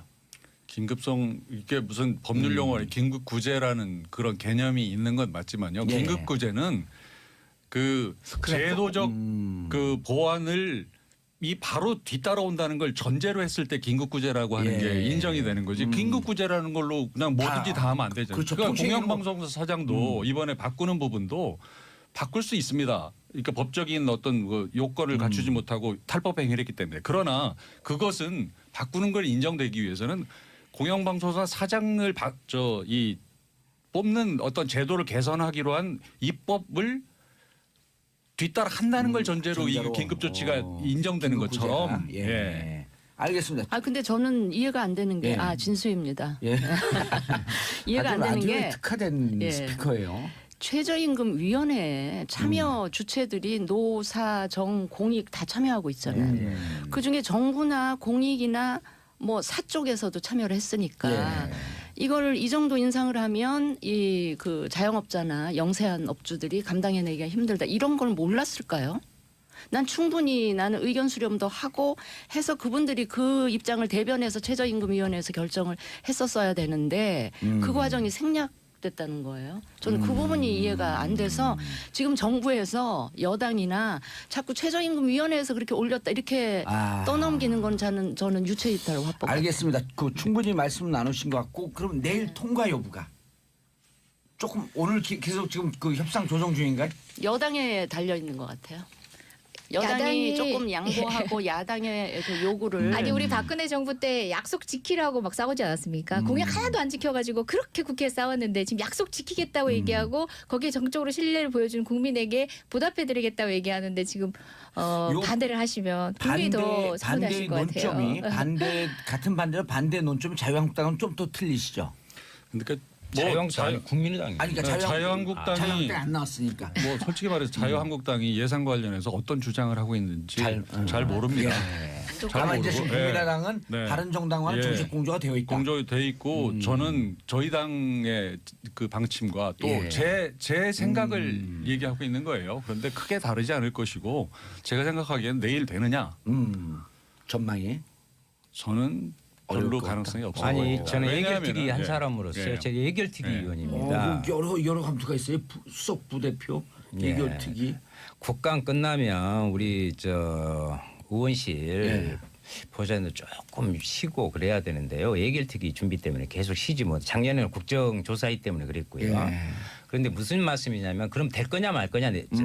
예. 근데 오늘 지금 아침까지 해서는 그러니까 이건 저는 국회에도 문제가 있다고 봅니다. 왜냐하면 예결특위 전체에서 공식적인 분과를 통해서 세밀하게 이 부분의 예산을 검토하고 대안을 내놔야 되는데 또 기술조정 소위라고 있어요. 이게 깜깜이가 돼요. 거기에서는 자기들 민원 거기에서는 예산. 같은 예결특위는 저도 잘 지금 어떻게 돌아가고 있는지 이렇게 뭐를 이 부분 근데 이 소소위라고 하거든요. 이것은 소소위가 이 법적인 근거가 없는 거예요. 임의로 그렇게 근데 이제 소소위가 다 해요. 예. 사실. 그래서 기술조정 소위 얘기하는 거죠. 소위도 아니고 소소위.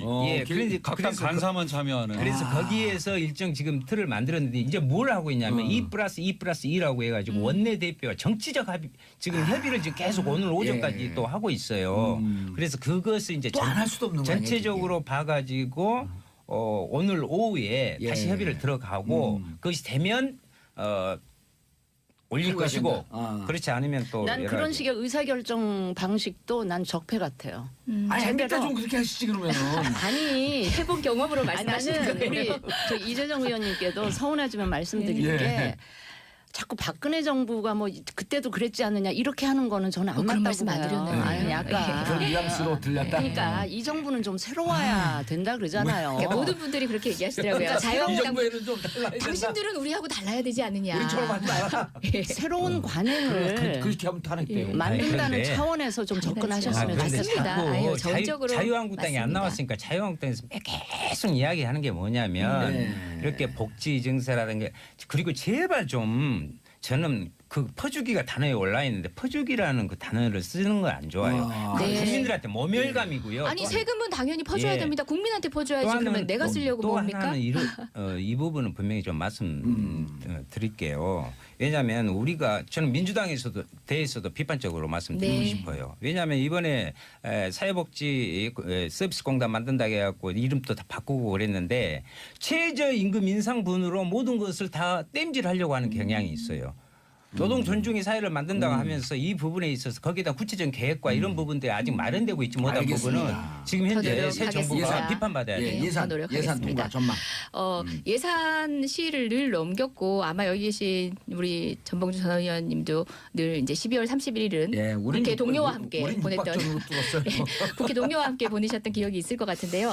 작년이 그래도 제일 빨리 처리됐던 하루 넘겼어요. 그러니까 12월 늘 3일. 시를 지켰던 적은 없습니다. 하루 넘겼음에도 불구하고 제가 그때 원내대변인이었는데 국민께 죄송하다는 브리핑을 했는데요. 올해만큼은 시간을 꼭 지켜서 국민이 그래도 최소치는 하는구나 하고 근데 국회를 당일의 다시 가능성.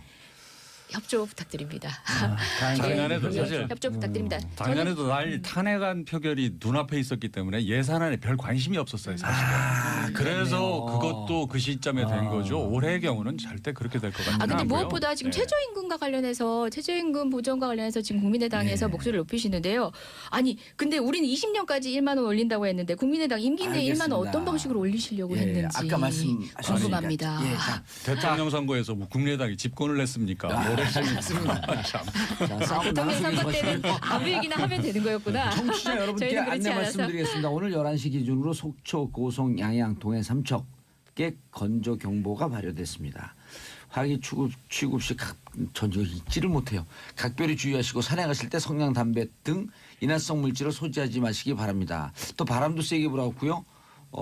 산불이나 이런 그 사고가 나게 되면 대단히 위험합니다. 그러니까 특히 화재 주의해 주시기 바라겠습니다. 또 소방관님들 지금 마음고생 또 많이 그래, 빨리 올려줘. 그래요, 빨리 좀 그러니까요. 늘려. 예, 예. 부탁드리겠습니다. 자, 국민의당 이 세 개 중에 뭘 할지 투표합시다.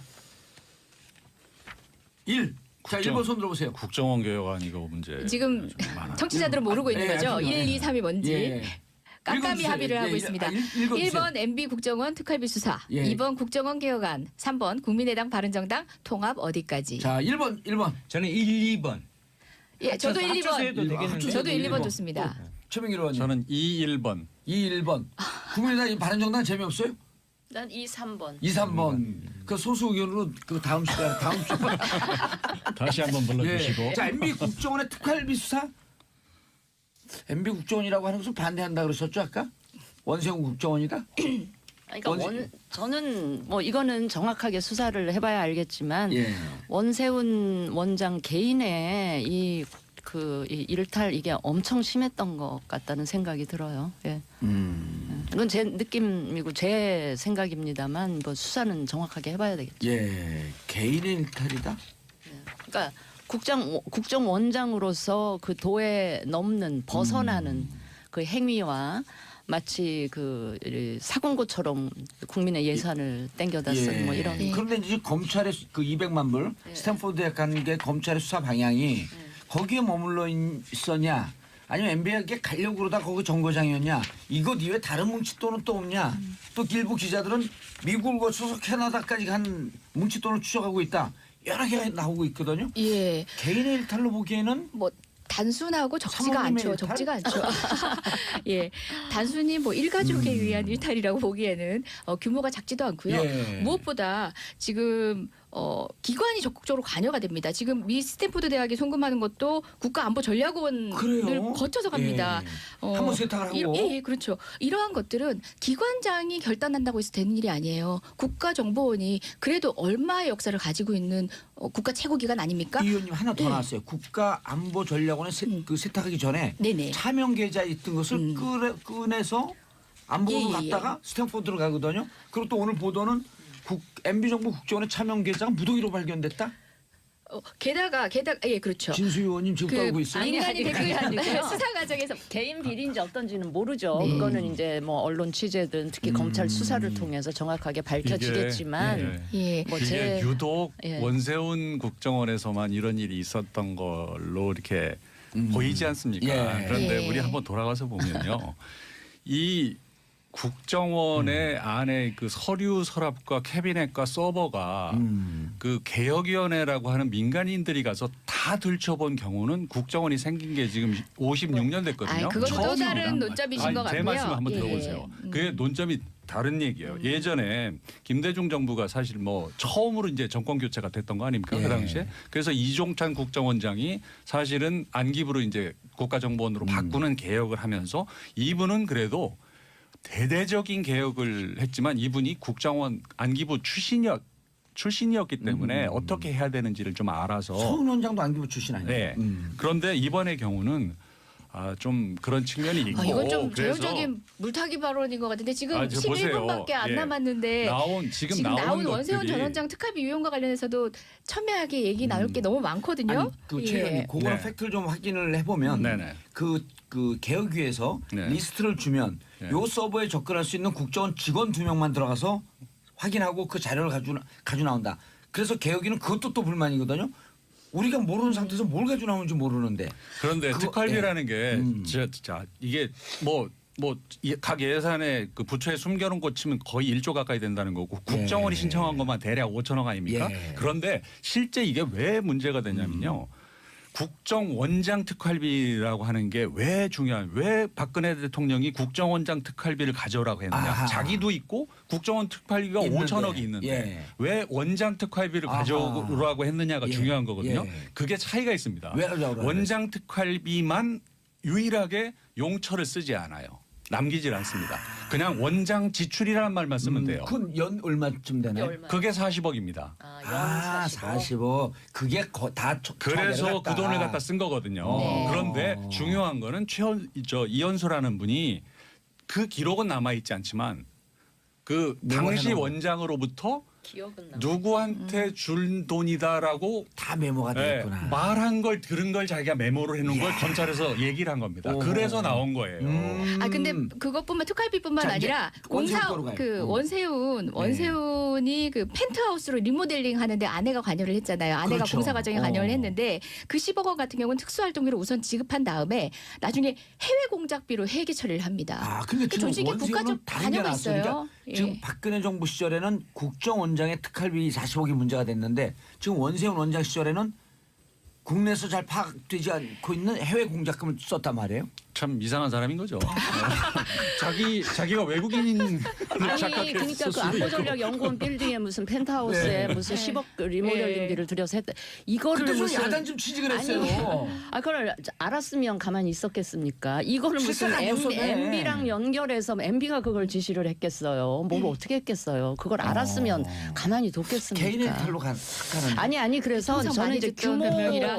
규모를 봐가면서 이게 개인의 일탈인지 뭔가 큰 손이 연결돼 있는지를 봐야 되겠지만 지금 드러난 요거까지만 봐서는 원세훈이라는 사람이 대단히 이상한 스탠포드는 사람. 아직 잘 몰라요.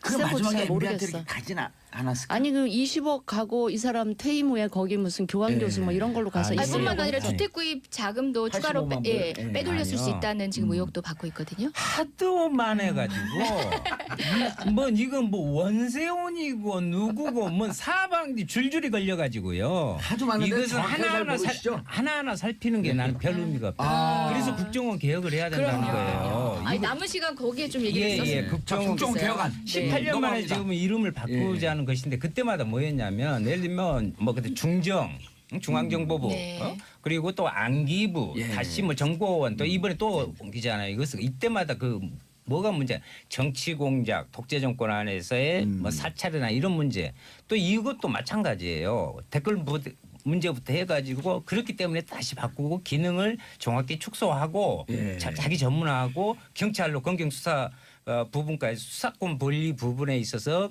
경찰에 넘기자 이런 부분이잖아요. 여기에서 반대를 이렇게 해요. 그러면 간첩이라는 단어를 별로 그렇게 좋아하지 않는데 간첩은 누가 잡나 자유한국당에서 그런 이야기 하고 있는데 여기서 한 가지 말씀드릴게요. 실제로 그동안에요. 공안 사건의 부분에 있어서 그 부분을 적발한 부분들은 71%가 경찰에서 다 했어요.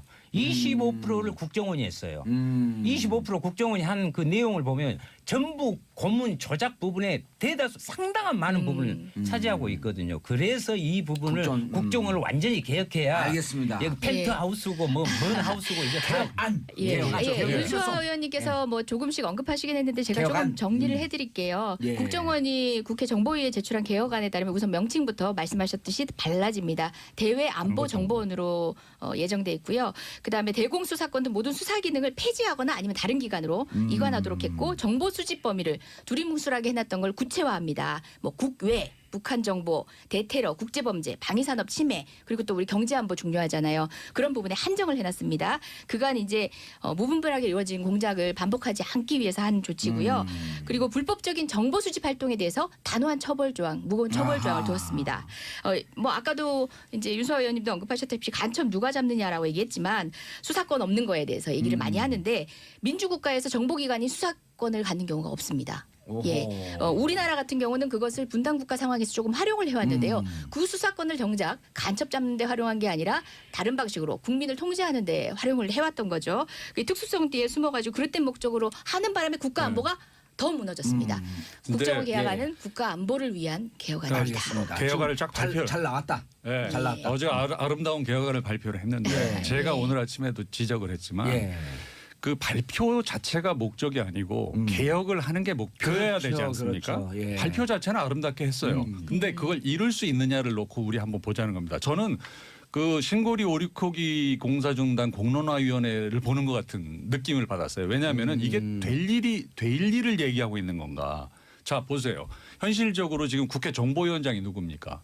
또 이거 하고 나면 법사위를 통과해야 되는데 법사위원장은 또 누구예요? 전부 자유한국당 의원들이에요. 그리고 수적으로도 되질 않습니다. 그러려면은 이게 핵심이 대공수사권을 이양하는 거잖아요. 근데 대공수사권이 어디로 간다는 얘기가 우선 없어요. 그냥 대공수사권을 넘긴다는 것만 있고 그 정도의 사안을 하려면요. 최소한 국민들을 상대로 대공수사권을 어떤 이유로 무엇 때문에 넘겨야 하는지에 대해서 충분히 이해될 수 있도록 공론화가 좀 공론화를 했어야 되는 겁니다. 이미 공론화가 무르익었어요. 네. 여러 가지 사건의 악용 사례에서 봤듯이 대공수사가 네. 국민을 통제하는데 그래서 어떻게 활용돼 왔는지 다 이건요, 봤죠. 제가 예. 명단 짧은 명단 하나 불러드릴게요. 김형욱 아시죠? 예. 김재규 아시죠? 전두환 아시죠? 장세동, 권영애, 신건, 김만복 이런 사람들이 한 게 국정원 안기부입니다. 예. 이거는 문제는 어디에 있느냐? 권력이 자기의 통치 장치로 국정원을 쓰기 썼다. 때문에 예. 모든 일이 벌어지는 거거든요. 우선 그걸 놔줘야 됩니다. 그걸 놓으면은 모든 일이 해결돼요. 그걸 넣는 장치 시스템을 좀 만들자는 거예요. 좀 만들자는 건데 최소한 대공수사권 문제는 이렇게 딱 던져놓으면요 일이 되지를 않아요. 진수 의원님. 그래서 자유한국당에서 극렬하게 반대하잖아요. 아니 네. 저는 이런 생각이 들어요. 이게 빈대 혹시 우리가 지금 국정원을 개혁하겠다고 하는 게 빈대 잡으려고 그러다가 초과상관을 다 태우는 그 우를 범하지는 수준 높은 않을까. 비유예요. 그다음에 이름도 저는 국가정보원 굉장히 괜찮아요. 이거를 지난 과거 정권에서 버려놔서 그렇지 나는 예. 국정원 이름도 굳이 바꿀 필요가 있을까 하는 생각이 들고요. 이 정부가 정말 과거 정부처럼 국정원을 자기 정적 사찰하는 이런 조직으로 막 사조직처럼 활용한다던가 이 국정원의 예산을 마치 자기 사공고처럼 활용한다던가 이런 거를 안 하게 하면 못하게 할 수 되는데 있는 시스템. 이 정부가 네. 정말 대통령부터 이 그 권력의 핵심에 계신 분들이 정말 우리는 이 정부는 이렇게 안 하겠다라는 진정성이 있다면 의지가 확고하다면 굳이 막 이렇게 바꾸지 않아도 그렇게 나는 하시면 되지 않나 이런 생각이 들어요. 그건 우리 점잖으시고 합리적인 아니, 근데 진수희 어느 장관이 상황에 같은 가서 한번 거는 저는 네. 이 정부가 그걸 보여주시면 근데 만약 이전에 내가 나이반지도 모르겠습니다만 이전에 이 시스템 갖고 온갖 농단이 가능했기 때문에 그렇죠. 시스템 바꾸자 이런 거 아니에요? 그 취재는 동의하실 거 아니야? 아니 근데 이 정부가 촛불의 바탕위에서 생겨난 정부라고 네. 하면서 정말 그 위에 몇 분들이 나는 이렇게 안 하겠다라는 그 의지와 확고한 걸 가지고 가면 그 큰 걸 바꾸지 않고도 예. 한번 해보면 정부에 대해서 국민들이 더 박수 치지 근데 않을까. 제도라는 것은 늘 선의의 군자들만 그렇죠. 상정하는 게 네. 아닙니다. 좀 악의적인 악용의 가능성, 악용의 남용의 가능성이 가능성 있으니까. 정말 희박하더라도 그 가능성까지도 통제할 수 있어야 그게 시스템이거든요. 아니 지금 시스템적 보세요. 개혁이 필요하다고 박 말씀드리는 정부의 겁니다. 국정원의 문제가 다 박근혜 대통령으로 향하고 있잖아요. 지금 원세훈 원장 얘기가 나오지만 다 지금 모든 국민들이 이렇게 MB로 이렇게 쳐다보고 있는 이 상황이잖아요. 기대가 많이 돼요. 그러면 이 정부에서 문재인 대통령만 그게 확고하다면 저는 그런 일이 발생할 소지가 굉장히 개연성이 줄어들 거고 한번 보여주시면 좋겠어 그렇게. 자, 논 좀 이제 정확해졌어요. 대통령 개인의 의지다 아니면 시스템 바꿔야 된다. 예, 대안보정보원으로 이렇게 명칭을 바꿨다는 것은 명칭을 바꾼 게 아니고요. 그 역할을 이제는 그렇게 하자라는 부분이 반영된 것이고요. 저는 이렇게 생각을 합니다. 여기에서 단순히 회초리를 아무리 해도 안 된다. 구조를 바꿨는데 국민의당에서 뭐 회초리 그 그림을 이렇게 그냥 그거 한번 회초리가 아니라 그건 몽둥이 뛰다 이렇게 보니까 그래서 그거 하다가는 진짜 이거 폭력이 될 수 있어요. 그래서 회초리 때려가지고 될 문제가 아니다. 국정원 부분은 그래서 그럼 완전히 구조적으로 구조를 개혁하고 바꾸자. 대공수사권 부분도 나 경찰 옮겨가면서 형법으로 처리 가능한 부분들을 할 수 있으니까 충분히 그런 것은 할 수 있다. 없다. 그래서 예. 국민당처럼 이렇게 회초리만 해갖고 이야기가 갑자기 뭐 회초리로 튀어. 그 그림 그건 충격만 먹어가지고 그건 말이죠. 그 뭐 어떤 유아 교육 단체에서 좀 이 회초리라는 게 아이 교육에 별로 이렇게 도움이 안 되는 예. 거다라고 하는 항의도 있고 해서 알겠습니다. 그거 어차피 한 2조 하는 겁니다. 예, 예, 이거 알겠습니다. 자, 끝내야 되겠냐고 돼요. 예. 최 의원님 말씀하셨는데 국민의당 협조해 주시면 감사합니다. 알겠습니다. 자, 네 분 어디였어요 이름이? 별로 깜짝 놀래요. 자, 네 분 인사하시고요. 예. 네, 감사합니다. 좋은 주말 감사합니다. 되세요. 수고하셨습니다. 자, 벌써 주말. 국민의당 최명길 의원님, 이재정 의원님, 진수희 전 장관님, 윤수아 의원님 감사합니다. 네, 저는 감사합니다. 광고 사부에 돌아오겠습니다. 채널 고정하소서. 정봉재 정치쇼 4부 금요일 오후 가장 기다려지는 시간이에요. 제가 문화를 좋아하는 것 같아. 자, 정치 뉴스 빼고는 다 있는 시간 비정치회담 하재근 문화평론가님, 예, 안녕하세요. 예, 강경윤 SBS 펀이 기자님, 안녕하세요. 예, SBS 펀이가 케이블이에요? 네, 자회사예요. SBS에. 오, 네. SBS 취재도 하고 이거 취재도 하고 그러는 거예요? 네, 그렇습니다. SBS는 출연을 자주 하시더만 TV에. 출연하죠. 네, 모닝와이드에 제가 일주일에 3번씩 나오고 있어요. 오, 그래서 연예부 얘기만 하는 거예요? 저는 연예 기자니까요. 연예 기자니까. 네. 어허. 자, 우리가 연말을 맞이해서 와일드 쇼. 왜 와일드 쇼를 하랬을까? 거친 남자들. 자, 12월 15일 금요일 오후 2시 목동 SBS 1층 락 스튜디오에서 합니다. 와우. 정봉주와 친구들. 주진우 기자, 김용민 PD, 안민석 더불어민주당 의원. 주진우 기자는 저보다 14살 아래. 김용민 PD는 15살 아래. 안민석 의원 저보다 5살 아래. 진짜요? 예. 그럼 어떻게 몰랐어요. 친구가 될 수 있지? 와. 예. 어벤져스인데요? 그거 제가 깜짝 놀래요. 그니까요. 거울을 보면 저는 늘 거울 속에 제 동생이 있는 거예요. 안민석 의원이 더 위로 보이는데 그니까요. 그러네요. 얼굴만 봐서는. 정확하게 4년 아래. 자, 방청 신청은요. 샵 1035. 짧은 문자 50원, 긴 문자 100원. 간단한 신청 이유와 함께 보내주시면 당첨된 분들에게 개별 연락드립니다. 샵 1035. 지금 신청이 폭주하고 있습니다. 저희도 신청해도 되나요? 그럼요, 되죠. 저희도 신청하겠습니다. 하시면 패널 분들은 스피커 기회는 없어도 소개를 합니다. 그러면 나와서 또 그럼 잠깐 1분 예. 이것처럼 오늘처럼 이렇게 인터뷰처럼. 인터벌 구라로 들어가는 거죠. 네. 예. 나오세요 진짜 신청해갖고. 네, 그럴게요. 예.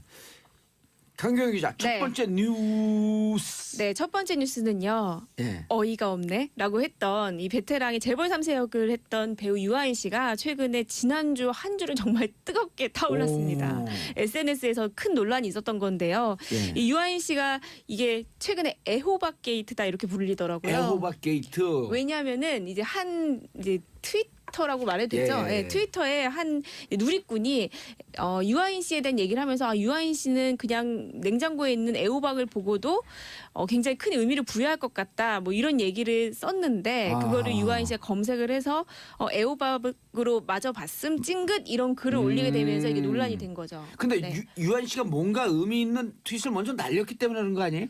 그러지 않나요? 네, 네티즌이 먼저 이제 글을 아. 썼고 거기에 대해 유아인 씨가 그런 장난 어린 얘기를 했는데 사실 장난은 안 이게 들리는데요?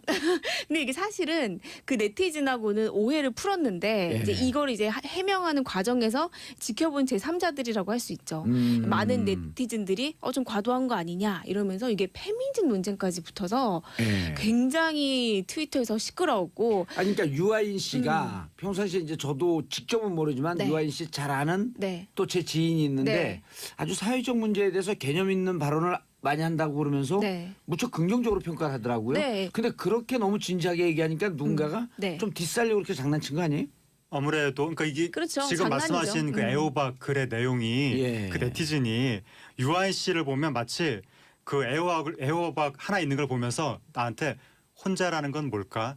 이렇게 말을 걸 것 같은 느낌이다. 너무 진지하게 그러니까 유아인 내세에 씨가 의미 부여한다. 뭔가 좀 이렇게 철학적 잠언 같은 느낌으로 아하. SNS에 글을 많이 올렸는데 아하. 네티즌들이 보기에는 그 글이 뭔가 우리 정서에는 안 맞는다 이렇게 생각이 괜히 되다 있어 보이는 보니까 척하고 그게 예. 허세 아니냐 뭐 그런 얘기도 있고 허세하면 또 허세정이라고 제 근처에 있는데. 또다시 깔때기로 들어가는 건가요? 네. 예. 아니 근데 저는요. 네. 그래서 지금 제3자가 문제가 된 거 아니에요? 그러니까 이게 지금 논란이 좀 다른 식으로 불이 붙었습니다. 그래서 제가 이걸 왜 그런가 저희도 사실 연예부 기자다 보니까 트위터 설정 같은 거는 이게 지나가는 바람 같은 거라서 연예부 기자도 이거 다뤄야 되냐 안 다뤄야 되냐 굉장히 고민을 하는데 저도 보면서 제3자로서 보다 보면 유아인 씨 성격 자체가 그냥 이렇게 뭐 청룡 영화상에서 수상 소감으로 굉장히 길게 얘기를 하면서 이 사람들이 저거 허세 아니냐 이런 얘기를 하는 사람도 있고 또 일부분에서는 저건 허세가 아니라 유아인 그 자체다라고 얘기한 사람이 있는데 제가 아는 사람은 그렇게 얘기해요. 네. 아주 깊고. 네. 예. 저도 유아인 씨를 몇 번 이제 인터뷰도 해보고 공식석상에서 보기도 하고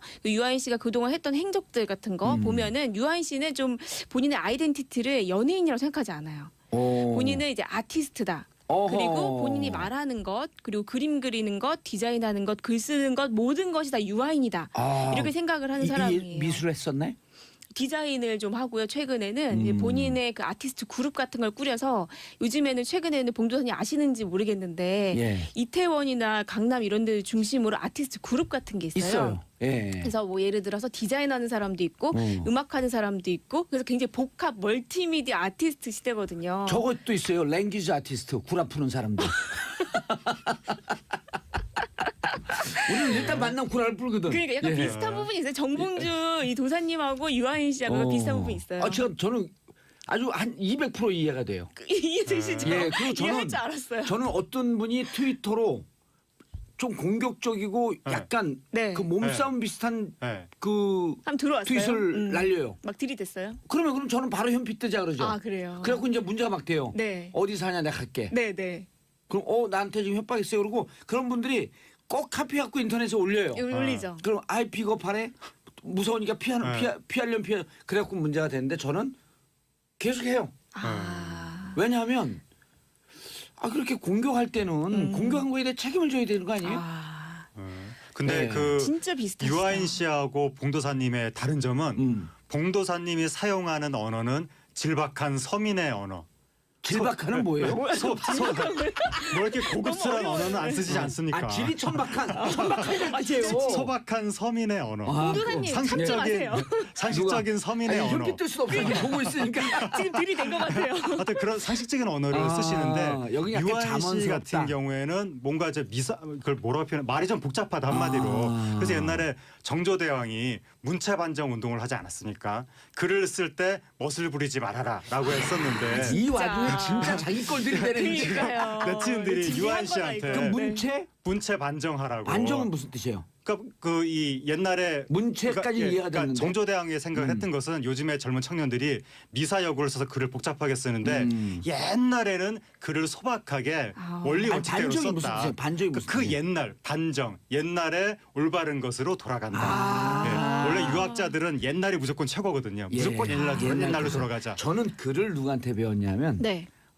글과 말 이런 글 쓰는 건 문익환 목사님한테 배웠어요. 오 진짜요? 문익환 목사님은 신구 네. 구약성서 신약성서 번역하신 분이죠. 신구교 공동 번역자예요. 와. 그걸 번역하고 난 다음에 시인이 되셨어요. 와. 그리고 나서 늘 강조하는 게 글은 말하듯이 써라. 와. 그게 문체 반정의 더 쉬운 말이에요.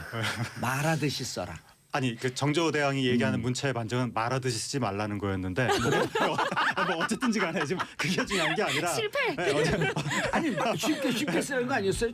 쉬운 것도 쉬운 건데 옛 그 어떤 모범적인 글들의 본을 따라서 그건 어려워요. 너무 근데. 잘분하게 그러니까 박지원 누구죠 왜 열하일기 예. 그런 것처럼 쓰지 말아라라는 의미였는데 그게 핵심이 아니라 우린 반대였었는데. 네, 어쨌든 그러니까요. 네티즌들은 유아인 씨한테 조금 상식적인 수준으로 좀 글을 써달라라고 하는 건데 예. 네. 유아인 씨만의 개성도 우리가 또 인정을 해야 되는 것이 아닌가 인정해야죠, 당연히. 그런 생각도 듭니다. 아니 우리 예를 들어갖고 술을 마시면 자 우리 조국과 민족을 위해 건배 한번 하지 이런 사람이 있는가 하면 야 오늘 놀자 네. 짠 네. 여러 가지 종류의 인간이 있는 거예요. 그렇죠. 다양성의 사회 아니에요. 네.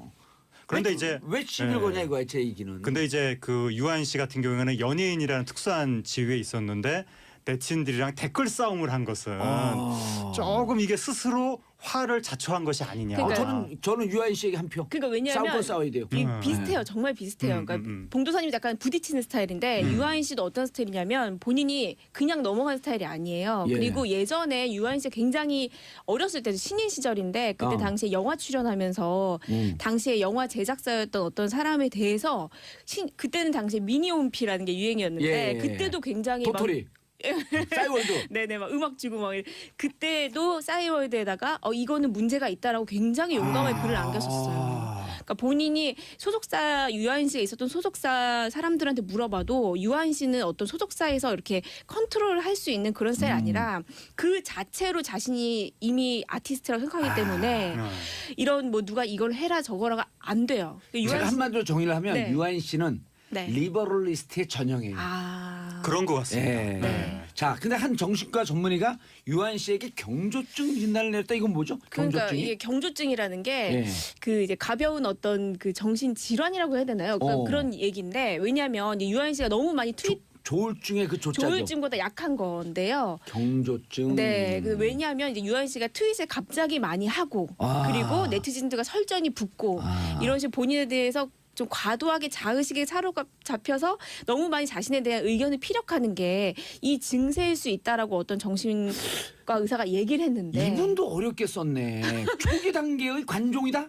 이렇게 하면 쉽잖아요. 아니 근데 네. 봉도사님도 약간 조증의 기미가 있을 수도 있고. 저는 조증이 아니고 네. 저는 과면성 우울증. 그래요? 가면성 우울증. 가면 밖으로는 늘 웃고 있는데 네. 속으로는 항상 우울하고 외롭고 울고 있다. 군중 속의 고독이라고 할까. 부산의 정신과 전문의가 내린 진단이에요. 예. 그럼 도망갔어요. 아니 근데 어디 간지 없어졌어. 아니, 없어졌어요. 방송 다시 하시니까 사라진 거죠.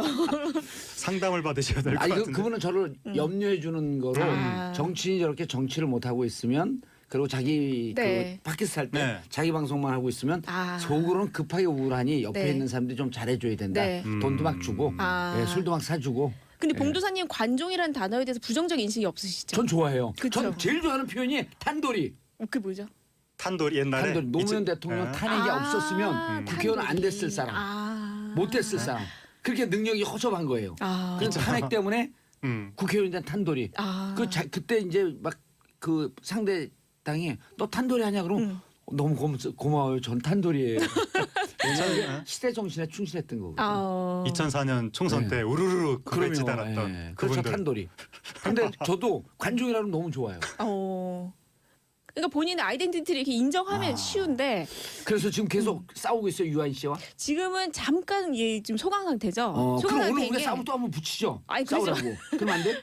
네. 근데 그 미국의 어느 학자가 역사상의 유명한 위인들을 분석을 한 책을 낸 게 있는데 네. 대부분이 다 조증이더라. 라고. 조증이니까 에너지가 넘쳐가지고 네. 일을 많이 해서 위인이 됐다. 그렇게 분석을 해서 뭐 경조증이라고 해도 엄청나게 인격적으로 모욕을 그러니까. 가한 건 아닌데 네. 하지만 또 네티즌들이 보기에는 의사가 이분이 일반 네티즌이 그랬으면 뭐 그런가 보다 할 텐데 의사가 마치 진단을 내리듯이 했기 때문에 이거는 개인 정보인데요. 유아인 팬들은 또 화가 나는 거죠. 뭐 팬들뿐만이 아니라 상식적으로 봐도 의사가 남의 개인 정보, 자기 진단 정보를 공개한다는 것 자체가 윤리에 맞느냐. 그래서 정신과 의사 그분들이 계시는 어떤 협회에서도 여기에 대해서 반박을 하면서 비밀을 뭐 공개했다. 그런 식으로 또 이게 논란이 되고 근데 있는 그분이 거죠. 정신과 의사인 건 맞는 거예요? 맞아요, 맞아요. 본인이 그렇게 확인해 말을 봤어요? 하고 있고. 네네, 맞아요. 한번 전화 연결 한번 그게 해보죠. 아니고. 여보세요? 여보세요? 지금 경조증을 앓고 있대요. 그러니까 그 과거에 네. 이영자 씨도 예. 그분이 뭐 다이어트를 어떻게 했네 안 했네 그것과 관련해서 논란이 있었을 때 맞아요. 어떤 의사가 어떤 의사가 자기가 아니라 그거를 그때 그 청와대 그 의사 그분이에요. 이번에요. 김영재 씨. 김영재 씨. 네. 예. 뭐처럼 그거 어떠니라고 비밀인데? 했는데 그분이 그거 절대 얘기해달라고 그랬는데.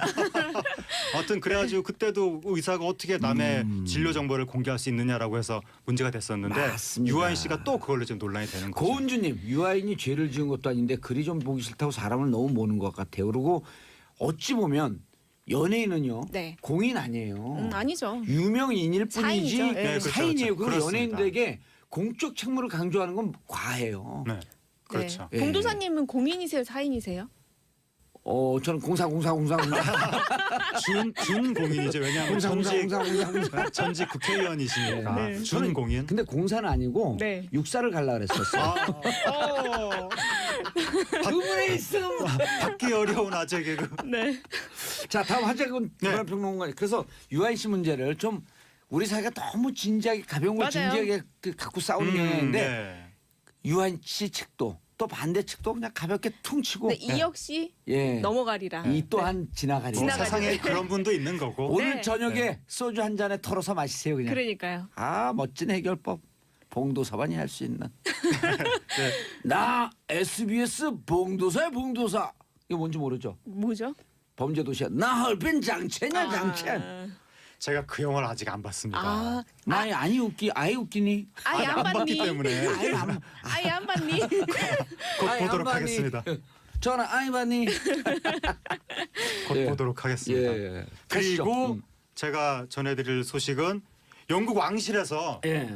앗 깜짝이야 엄청난 결혼 소식이 전해졌는데 음. 해리 왕자 결혼한다는 소식이 전해졌는데 예, 다이애나 비의 그- 아들. 예, 그 왕자하고 결혼할 그 여성하고 같이 찍은 사진을 보고 제가 깜짝 놀래가지고 그 여성이 누가 봐도 유색인 혼혈 같은 느낌이 드는 거예요.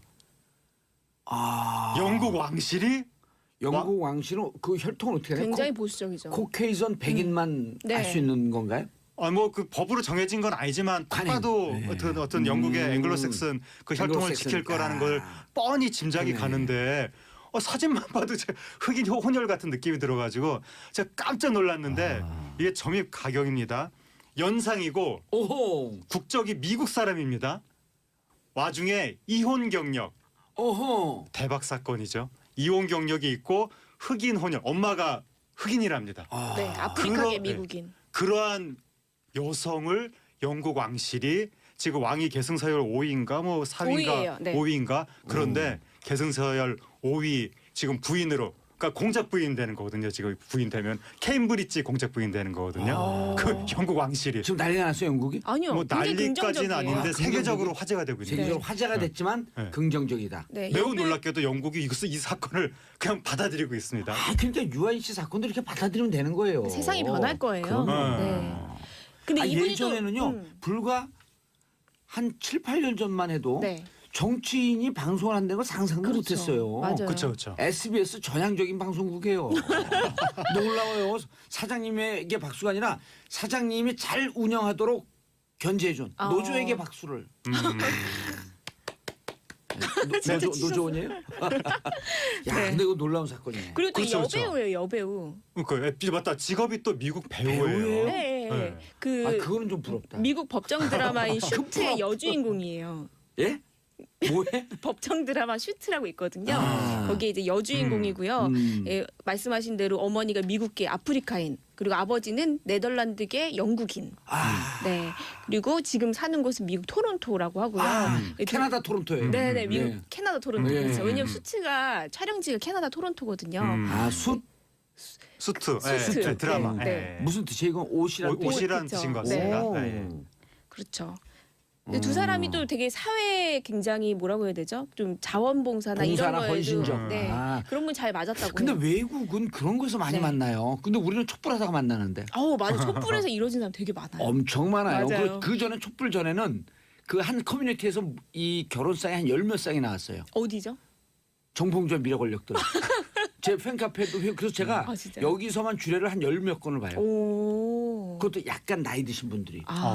그게 어마어마한 예. 국가적 기여를 한 거예요. 아 참 나이 드신 분들 생각났다. 요번에 예. 결혼하는 의식의 그 흐름대로 방송하시는 왕자 분입니다.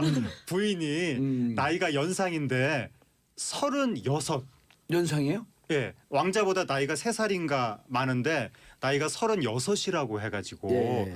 이것도 조금 일반적인 케이스는 아니다. 그러니까 4년 있으면 40살 되는 나이인데 예. 이혼 경력이 있고 그래도 영국의 왕자하고 결혼을 할 수 있구나라고 해서 이것도 상당히 또 많은 뭐 여성분들한테 좋은 신호다. 그럼요. 해외에서 화제가 아, 되고 있습니다. 그리고 나 결혼하려면 국가 복지가 잘 돼 있어야 돼요.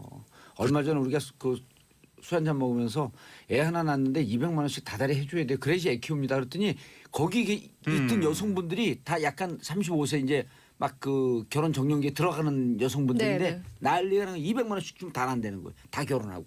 네. 아까 그렇죠. 이제 결혼해서 향후에 생활에 대한 보장이 없으니까 그럼요. 결혼을 못 하는 근데 거니까. 이게 이런 복지는요. 장점이 절대 저축 안 하고 다 써요. 100%. 그러니까 아. 국가에서는 잠시 밖으로 나갔다 다시 들어오는 거예요. 네. 쓸 수 있는 돈. 다 쓰는 거죠. 그렇죠. 자. 하여튼 뭐 그건 그런데 무슨 얘기 하려고 그랬지? 자, 아, 맞다. 영국 왕 요번에 이게 조심해야 예. 돼요. 이혼녀나 나이 많은 연상의 여자가 문제가 있다. 제가 이런 그런 식으로 분들이 들릴 수 문제가 있어요. 있다는 게 아니라 예. 영국 왕실의 전통에 그렇죠. 비추어서 왜냐하면 그건 관계 없어요. 저도 이혼했거든요. 1936년에 예. 영국 왕이 예. 미국의 이혼 여성하고 결혼하려고 한다는 이유로 왕위에서 쫓겨났거든요. 네, 그 배경이 영화 킹스 1936 스피치잖아요. 년에. 1936년. 예. 킹스 스피치. 킹스 스피치는 아니, 킹스 스피치의 배경이 된 게 그 사건이었죠. 그러니까 그거였습니까? 형이 이혼녀인 미국인과 결혼을 하면서 그쵸. 왕위가 본인은, 동생에게 넘어왔고 그쵸, 그쵸. 동생은 그 연설을 잘 동생이 못하고. 연설 잘 못해서 한다는 얘기 그렇죠. 킹스 스피치. 그러니까 그 영화의 본인은 아니고 예. 어쨌든 간에 그러니까 1936년에 에드워드 8세가 미국의 심슨 부인하고 결혼하려고 하다가 왕위에서 쫓겨나고 사랑을 선택했었는데 이번에는 영국 사람들이 그걸 받아들이는 거죠. 세상이 이렇게 바뀐 거예요. 미국의 맞아요. 이혼 경력이 있는 예. 배우를. 그래서 그거 보면서 우리나라 사람들이 종종 인터넷 댓글 보면 영국, 미국, 서양 사람들이 인종차별한다고 욕 많이 하는데 이게 지금 우리가 더 심한 거 아니냐. 영국은 예. 왕실이 이렇게 빨리빨리 나가면서 좀 이렇게 전향적으로 모습을 보여주는데 우리는 여전히 인종차별하고 있지 않은가. 예, 맞아요. 이 결혼 문제도 중요한 소식 같지만 이게 세계가 왜 이렇게 아주 긍정적으로 바뀌었는지 모르죠. 왜죠? 이게 대한민국에서 촛불 혁명의 여파예요. 촛불로 비폭력 투쟁으로 대통령까지 바꾸는데 이런 작은 거 갖고 우리가 보수적으로 굴어야 되느냐. 저는 지금 미권스 활동 때문에 세계가 된다고 얘기하려고 그랬는데. 자, 나라박 훈훈한 소식 알아봤고요. 네. 박수진 병원 특혜? 네, 그게 뭐예요, 이게? 논란이 있었는데요. 어허. 그 배우 박수진 씨 잘 알다시피 배우 배용준 씨의 부인이죠. 예. 박수진 씨가 지난해 첫 아들을 낳았는데 지금 또 임신하지 않았나요? 네, 지금 둘째 임신 오호. 중이에요. 첫째 아들을 낳을 때 약 예정일보다 2달 정도 일찍 아이를 이른둥이로 낳은 거죠. 그래서 이제 그 조산을 했군요. 그렇죠. 한 병원에 조산을 해서 그 집중 치료실 신생아 집중 치료실에 있었는데 그럼 인큐베이터 바로 들어가야 되니까. 그렇죠. 들어가야 되는데 이제 문제는 제1 집중 치료실과 제2 집중 치료실이 있는데 박수진 씨가 이제 병원으로부터 혜택을 받았다라는 주장이 나오게 된 게 좀 많이 좀 상태가 많이 안 좋고 많이 아픈 아이들은 1 치료실에 있다가 이제 2 치료실에서 중간에 이제 나중에 퇴원을 하게 되는 건데 박수진 씨 아이는 시종 1셀에서 그러니까 1치료실에 있는 A셀에서 계속해서 치료를 받으면서 나중에 그곳에서 퇴원까지 했다 이런 얘기를 하면서 이 A셀은 정말 상태가 많이 안 좋은 8침상밖에 없다고 해요. 아하. 그래서 굉장히 밀려 있고 또 우리나라에서는 가장 최고의 그 의료진이 있는 곳이기 때문에 네. 들어가려는 환자들이 굉장히 많은데 박수진 씨가 2달 동안 이곳에서 있었다 해서 특혜다라는 지금 논란이 불거진 거죠. 병원이 이쪽 그 강북에 있는 제2모 병원인가요? 강북이요? 강남일걸요. 아마 그 우리나라에서 제일 유명한 병원 중에 하나인데 그렇죠. 지점이 여기저기 있어갖고 C모 병원인가 보죠? S모 병원. 얘기를 네. 얘기를 안 하려고 했는데 이미 이 기사론 정도면 저는 거의 다 이미 예. 기사론 다 썼고요. 모르겠어요. 네. 얘기하셔도 돼요. 제가 네. 제일 화가 났던 거 하나만 예. 말씀드릴게요. 제가 이제 병원 관계자 인터뷰를 했어요. 네. 너무 화가 났어요, 솔직히. 그래서 병원 관계자한테 이건 특혜가 맞다. 네. 그러면 지금 사람들이 가지고 있는 이 마음속에 이 불평등함이나 이 형평성에 어긋나는 거 이거 문제 있지 않냐 했는데 신경을 안 씁니다. 거기에 들어갔을 애가 못 들어간 거 아니에요? 그러니까요. 근데 여기에 대해서 문제를 삼지 않고요. 그리고 사람들이 이렇게 들끓는데도 병원 관계자는 사실 이게 일반적으로 서비스를 받는 게 아니라 아픈 분들을 위한 거잖아요. 그러니까 별로 신경 쓰지 병원 않는 이름 거. 좀 알려주세요. 어디 병원이에요? 해도 되겠죠? 예, 그럼, 삼성 서울. 삼성 서울병원이요. 예. 근데 이게 알겠습니다. 지금 강 기자님이 열변을 토하셨지만 예. 사람들이 박수진 씨를 공격했는데 제가 봤을 땐 이게 연예인의 문제가 아니라 말씀하신 대로 병원 행정의 문제 아니냐. 맞아요. 병원 행정의 문제죠. 그리고 아까 잠깐 얘기했지만 그로 인해서 누군가 피해를 보고 있는 그러니까요. 거예요. 근데 이제 그 소문을 바로잡아야 될 것은 박수진 씨가 인큐베이터를 새치기 해서 다른 사람이 아기가 뭐 사망했다 이런 식으로 그건 소문이 아니고, 퍼졌는데 그건 그거는 오보였다. 병원 행정이 과도한 이건 어찌 보면 갑질의 또 다른 형태예요. 전 그렇게 생각해요. 예, 알겠습니다. 두 분 인사하시고요. 감사합니다. 감사합니다. 오늘 유난히 더 재밌었어요. 아 그래요? 그렇죠. 왜 그런지 모르시죠? 왜죠? TGI Friday. Thank God it's Friday. 예. 알겠습니다. 대한민국 평화를 사랑하는 대한민국 국민 여러분 감사합니다. 땡큐. 피스 코리아. 사이에 러시아가 또 임대해서 부동산을 네. 쓰고 있는 게 있거든요. 아 그래요. 네. 예, 그렇게 되면 러시아 선박은 나가고 북한 선박은 잡고 그런 이런 좀 복잡한 문제가 생기는데 어쨌든 좀 강력한 봉쇄. 네. 얘는 양국이 합의했다. 그렇죠. 예. 합의를 한 건 아니고 그러니까 그 제안했다. 제안을 했다는 예. 거죠. 미국 측에서 제안을 했다는 겁니다. 미국 측에서 제안을 했고요. 네. 그리고 아까 재진입 기술, 핵탄두 소형화, 유도 기술 이 세 가지는 우리 언론이 좀 그 신경을 좀 바짝 썼으면 좋겠는데 네. 미국 언론은 객관적으로 평가를 해요. 예를 들어 재진입 기술 성공했으면 성공했다. 네. 그런데 우리 언론은 자신들의 희망사항을 기사로 써요. 객관적 근거 없이. 그래서 현재 북한의 핵이 위험하다라고 하는 것에 대해서 일단 객관적으로 정확하게 보도를 하고 네. 그거에 따라서 그다음에 어떻게 대응할 것이냐 이런 그렇죠. 얘기를 해야죠. 근데 이- 우리 언론 보면 들쭉날쭉해요. 특히 이제 북한 보도에 대해서는 굉장히 그 사실관계에 기반하지 않는 경우도 굉장히 많고 그렇죠. 네, 예. 공포를 조장하는 분위기도 굉장히 예. 많은데 이런 거 있죠. 시 희망일보, 제 희망일보, 디 희망일보 네. 북한 상황에 대해서 이러이러한 희망이 팩트인 것처럼 보도하고 있습니다. 네, 예전에 뭐 그 고위 관계자를 뭐 처형했다 이런 보도가 나왔는데 조선중앙TV에 그 이후에 떡하니 나온 장면들도 그렇죠. 있었고, 네, 북한 문제 전문가들이 이런 얘기를 해요. 75년, 76년도에 곧 북한이 멸망한다. 네. 라고 예측했던 사람들은 다 돌아가셨다. 근데 어. 북한은 건재하다. 그렇죠. 아직까지 예. 뭐 있는 거긴 하니까요. 네. 그래서 그런 것을 좀 객관적으로 팩트를 잘 보도하고 그거에 따른 대응을 세우는 게 맞다. 네, 북한이 좀 취재가 잘 안 되기는 당연히 잘 안 되겠지만, 미국 언론들은 취재가 되잖아요. 네, 뭐 서방 어쨌건 언론. 네, 하여튼 뭐 이게 공포와 관련된 부분이라 그 서민들은 공포로 느낄 수가 있는 예. 부분이기 때문에 네, 좀 신중해야 될 것 같은. 네. 요즘 북한 상황 어떻게 취재하는지 모르죠. 네, 요새요. 예.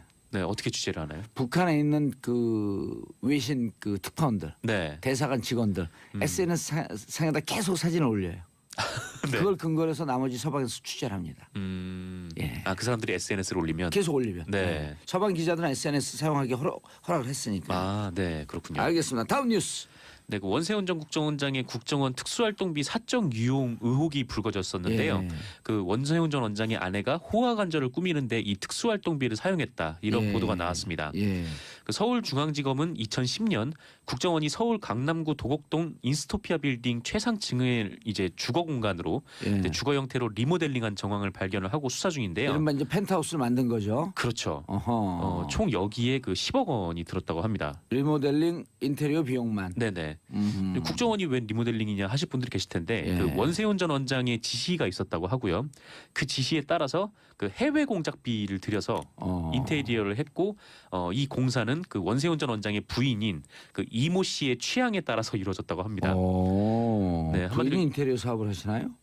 인테리어 사업을 하는 건 아닌데 한마디로 예. 이 원세훈 전 원장의 부인이 이 공간을 썼다는 거죠. 예. 어떻게 썼냐면은 결국에 이 10억 원을 들인 인테리어를 들인 이 공간은 그 부인 이모 씨의 사교 모임 장소로 쓰였다고 합니다. 아 살고 그런 건 아니고요. 네, 사는 건 아니고 어. 네, 집처럼 꾸민 다음에 일종의 예. 친목 모임 아하. 형태로 일종의 프라이빗 바를 만든 거네요. 그렇죠. 뭐 그런 셈인데 그거를 이제 국가 예산을 써서 예. 만들었다는 게 이제 큰 문제가 된 건데요. 아, 그 프라이빗 바는 원래 바는 술집 이름도 있지만 이렇게 바 이렇게 기둥도 있잖아요. 네, 그 철장을 바라 그러거든요. 네. 남편 철장 갈 거 기시감이 있었나?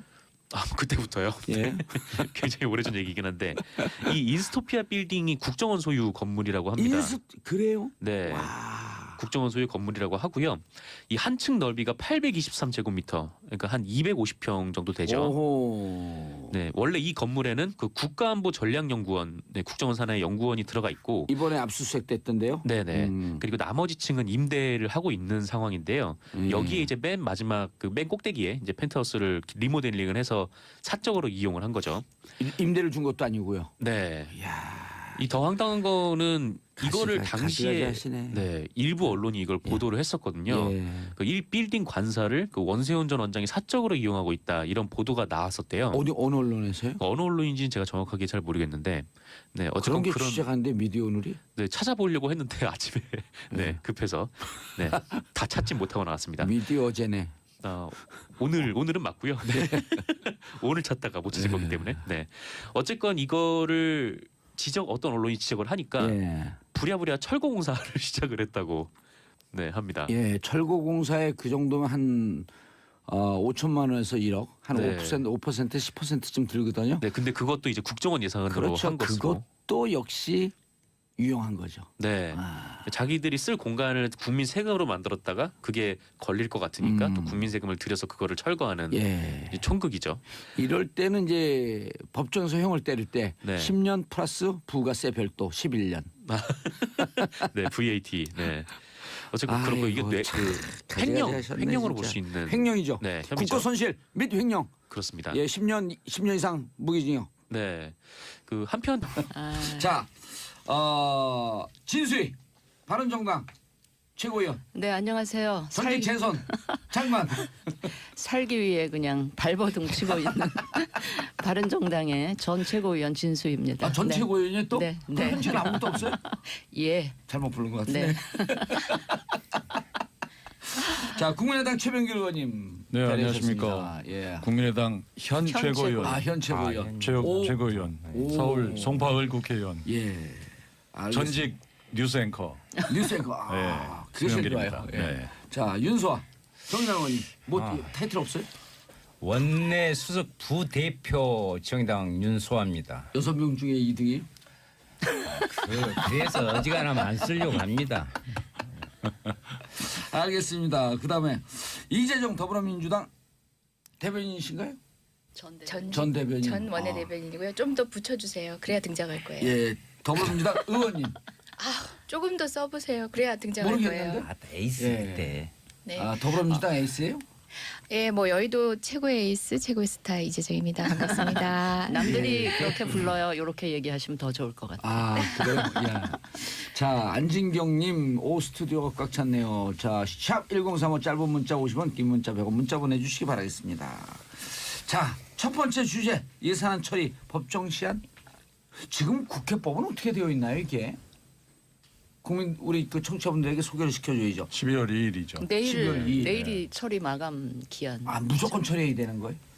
예, 그렇죠. 돼 있죠. 예, 그 전에는 2013년, 14년에는 그 1월 1일 날까지 예. 넘겨서 그 국민들한테 상당한 질타를 많이 받았잖아요. 예. 그거를 이제 자동으로 부의하게 예산을 부의하는 부분으로 국회법이 바뀌었어요. 14년 이후로 그래가지고 이제 법정 시한안에 해야죠. 예. 그대로 계속했습니다. 자, 이번 예산의 공무원 증언을 위한 예산이다. 일단 국민의당은 반대 입장. 다 반대하는 게 아니고요. 예. 그 현장 공무원 위주로 하라. 현장 그리고 공무원 위주로 크게 하라. 볼 때 17만 5천 명을 증원한다는 거는 너무 과하다. 그리고 여러 가지 OECD 통계라든지 선진국 사례를 보면은 공공부문의 일자리를 늘리게 되면은 민간 부문 일자리가 늘어난 것보다 더 많이 줄어들더라. 그렇기 때문에 이런 정책을 좀 자제해야 되는 것이다. 그러나 군무원이라든지 소방관이라든지 경찰 공무원이라든지 예. 꼭 필요한 민생 현장의 공무원을 늘리는 거는 찬성을 하겠다. 예. 그런 입장입니다. 그럼 예산은 그 부분에 대해서 수정을 하라 이런 건가요? 그런 거죠. 최소한 20 내지 30%는 감액을 해야 된다. 왜냐하면 그거는 현장으로 이동 배치하는 걸로 충분히 가능한 부분도 새로 예. 뽑는 부분이 있기 때문에 이동 배치 계획이라든지 소요를 정확하게 산정을 해서 좀 가져와 봐라. 이게 국민의당 수요를 입장이에요. 정확하게 예측해라. 네. 그 안에 대해서 바른정당과 연계하고 있나요? 예, 맞아요. 지난번 추경 때 아마 소방, 군무원, 경찰 이쪽은 아마 증원시켜 준 거고요. 그때부터 계속 이거에 관해서 구체적인 추계를 그다음에 이게 그냥 몇 년 월급 나가는 게 다가 아니고 한 30년, 30년 동안 계속 써야 되는 예산이 거의 300조가 넘는다는 게 국회 예산정책처의 추계이기 때문에 정부 차원의 추계를 갖고 와봐라. 그걸 토대로 해줄지 아니면 빼야 될지 이런 걸 논의하자라고 하는데 여당에서 아마 정부 여당에서 그 추계를 안 갖고 오는 모양이에요. 그래요? 그래서 지금 바른정당하고 국민의당 지금 반대 입장을 하고 있고요. 아니 일견 들으면 지금 네. 청취자분들이 듣기에 무척 설득력이 있어요. 두 분의 네네. 말씀이. 반론. 예. 이번 예산 뭐 전반적으로 얘기하면 저희는 내 삶이 바뀌는 예산이라고 되어 있는데 공무원 증원도 다르지 않습니다. 막연하게 일자리 창출을 위해서 막연한 수치의 일자리를 늘린다 아니라 대국민 서비스를 확장하기 위해서 또는 최소한 법정화된 서비스를 제대로 할 수 있기 위한 최소 규모의 증원입니다. 지금 예. 추계 말씀하시는데요. 예산 전반을 관할하는 이제 정부의 입장에서는 응당 필요한 부분이고 저희 역시도 아마 이제 지금 요구하신 정도의 구체적이진 않지만 이제 조금 부족한 면은 없지 않아 보이지만 그럼에도 불구하고 법정화된 인력조차도 갖추지 못하고 있는 현장의 어려움을 급하게 채우는 정도의 인력입니다. 그것들은 여러 가지 요소를 판단해서 예산을 배치하겠지만 지금 현재로서는 최소한의 예산 배치를 통해서 최소한의 법정에 대한 그러니까 법정화를 지키는 준수하는 정도의 증언이고요. 이미 방금 최명길 의원님도 말씀하셨다시피 뭐 국당이라든지 자유한국당도 증언이 필요하다라고 얘기했던 그런 영역에 한정돼 있습니다. 그래서 단순히 공적 일자리를 늘려가지고 일자리에 대한 공약을 이행하려 한다가 아니라 예. 공공부문 서비스를 높이기 위한 것이다. 아하. 국민의 삶을 바꾸기 위한 최소한의 증언이다 자, 말씀드리겠습니다. 그런데 양당 지적이 그게 좀 추계가 너무 뭉뚱그려 있고 좀 추상적이어서 잘 따져. 정봉재 정치쇼 1부 순서 들어가겠습니다. 1부 뉴스 브리핑 정상근 기자 자리하셨습니다. 네, 안녕하십니까. 미디어 오늘 정상근 기자입니다. 미디어 어제 네, 오늘. 오늘 네. 왜 오늘만 있을까? 네. 어제도 있었는데 어제는 안 왔죠? 어제 왔나요? 어제요? 저요? 네, 네. 저 어제 왔죠. 어제 왔나요? 네. 하호영 기자 땜빵으로 돌렸구나. 네, 그랬죠. 네. 3일 연속 지금 나오고 있습니다. 어떻게 알아요? 하호영 기자 땜빵으로 돌린 거? 원래 화요일하고 목요일은 하호영 기자께서 하시는 거 아닌가요? 네. 근데 없으니까 이건 뭔가 변동이 있을 것이다. 뭐 일이 있으신가 보다 했죠. 네. 그런 촉도 있어요? 아니요, 그냥 안 나오던 날에 나오라고 하니까요. 네. 자, 첫 번째 뉴스. 네, 한국은행이 기준금리를 0.25%포인트 인상했습니다. 네, 드디어. 네, 드디어 했죠. 그 2016년 6월에 한국은행이 기준금리를 1.25%로 낮추면서 이 사상 최저금리 시대를 열었거든요. 예. 네, 1년 5개월 만에 소폭이지만 다시 1.5%로 금리를 높였습니다. 0.25 소폭 아니에요. 소폭 아닌가요? 예, 기준금리면요. 시장 반영금리는 0.5에서 1이 돼요. 그렇죠. 시장에서는 더 거기서 더 치긴 예. 하는데 뭐 어쨌건 뭐 일전에 2011년 6월 정도부터 이제 그때 한번 금리를 올리고 6년 5개월 만에 6년 5개월 만에 다시 금리를 올린 겁니다. 예. 뭐 말씀하신 대로 이제 기준금리가 올라가면은 시중은행의 금리가 올라가가지고 뭐 대출이 많으신 분들은 크게 우려를 하실 수도 있는데 이미 지난달에 좀 시그널이 나왔잖아요. 그 한국은행이 아마 기준금리를 인상할 것이다. 그러면서 시장 반영은 다 됐죠 이미. 네, 이미 시장에서는 시중은행들은 이미 다 금리를 높아진 상황이라고 합니다. 예. 그래서 뭐 폭탄이 쏟아진다, 뭐 이런 보도들이 나오고 있는데 뭐 금리 그렇게 폭탄. 그렇게는 볼 수 없을 것 같고요. 어쨌든 이번 금리 인상 배경에는 그 역대 최대 가계부채가 영향을 미쳤을 것으로 보이고 있습니다. 예. 그 지난 10월에 이미 한국의 국내 총생산 대비 가계부채 비율이 95.8%를 기록을 해서 아시아 최악으로 올라섰던 바가 있었는데요. 그 여기에 미국이 금리를 한 차례 올리고 곧 또 한 번 올릴 것으로 예상이 되는 만큼 뭐 투자금을 묶어야 되는 입장에서도 금리 인상이 불가피했을 것이다. 예. 이런 분석도 있고 그리고 요새 경제 성장률이 비교적 좋아서 뭐 시장에 충분히 돈이 돌고 있다. 이런 자신감도 있는 것 같습니다. 예. 우리가 처음에 아까 그 검색 네. 실시간 검색어에서 3분기 성장률이 1.5인데 제가 최악이네요. 이런 데 실수했거든요. 뭐냐면 저는 1년 성장률로 봤어요. 분기 성장률인데. 예, 분기 성장률은 지금 몇 개월 만이죠? 1년 만인가요? 지금 최고거든요. 그렇죠. 분기 1.5면은 상당히 높은. 그게 상당히 높죠. 그게 이제 다 합해졌고 연금리가 나오는 거니까. 그렇죠. 예, 그런데 7년 만에 최고예요. 1.5%는. 네. 그럼 이제 요게 체감으로 오는 거 얼마쯤 되는 줄 아시죠? 1.5로 딱 올라간 분기. 국민들에게 딱 체감으로 느껴지는 거. 건. 그거는 잘 모르겠는데. 1년 2개월에서 1년 6개월. 쯤 되면 그게 선행지수 일종의. 지금 올라가면은 1년 2개월에서 6개월 뒤에. 그렇죠. 네. 이런 거예요. 오늘 그 정상근 기자가 일자리가 막 좋아져. 네. 뭐 좋은 직장 딱 생겨. 네. 그럼 급여는 언제 나와요? 급여는 한 달 뒤에 나오죠. 그렇지 한 달 뒤에. 네. 그 한 달이 국가 전체는 1년 반쯤 되는 거죠. 아 그러면 1년 반 정도 뒤에 제 월급이 좀 오르겠네요. 안 웃겨요. 네, 다음 소식으로 넘어가겠습니다. 의문의 1패. 다음 소식 예. 넘어갈까요? 넘어가세요. 네, 그 문재인 대통령과 트럼프 미국 대통령이 연 이틀 북한 미사일 발사 문제로 이거 관련해서 통화를 했습니다. 예. 그 두 정상은 30일 밤 10시부터 1시간 동안 통화를 했다고 하는데요. 언론은 이번 화성 15형 발사가 그 위험 수준에 이른 것 예. 이란 공감대와 함께 그 강력한 대북 제재 압박을 이어나가야 한다라는 예. 기조에도 두 정상이 공감했다라고 그렇죠. 지금 보도했습니다. 그거밖에 없으니까요. 그렇죠. 그거밖에 없는데 근데 다만 문재인 대통령이 이번 통화에서 이 미사일이 가장 진전된 것이면 분명하지만 이제 재진입이나 종말 유도 단계 기술, 종말 단계 유도 기술, 그리고 핵탄두 소형화 기술 이런 기술들의 확보 여부가 불분명하다 이렇게 얘기를 했다고 합니다. 예. 그러니까 아직 ICBM이 완성된 것은 아니다 그렇게 볼 수는 없다라는 예. 건데 그 청와대 관계자는 이에 대해서 트럼프 대통령이 별다른 이견을 드러내지 않았다 이렇게 밝혔습니다. 예. 미국은 이와 함께 각종 제재 방안을 고심 중인 것으로 보이고 있는데요. 예. 가장 눈에 띄는 것은 어제 SBS가 보도했던 해상 봉쇄 방안입니다. 아하. 네. 그 미국 태평양 사령부가 그 한국과 일본이 공조를 통해서 그 북한 해상을 봉쇄를 하고 고사를 시키자는 그런 작전인데요. 아하. 근데 이 안이 주목되는 이유는 그 지금까지 미국이 해상 봉쇄를 가한 것이 그 냉전 시절에 쿠바를 한번 가했었고요. 그렇죠. 그다음에 그 베트남과 이라크를 가했었는데 예. 이때는 전쟁이 일어났었죠. 그 베트남 전쟁, 이라크 전쟁 이때 예. 일어났었습니다. 그 이라크의 경우에는 해상 봉쇄 후에 전쟁이 시작됐기 때문에 좀 관심이 좀 모아질 수밖에 없고요. 예. 문제는 이걸 북한은 물론 중국하고 러시아가 곱게 볼 리가 없다라는 건데요. 아무래도 중국하고 우리나라는 서해에서 그 해상 국경을 마주하고 있기 때문에 예. 네, 뭐 중국의 반발이 좀 예상이 되고 북쪽에도 러시아 바다가 있어서 좀 한국 입장에서는 그 이런 요청이 올 경우에 예.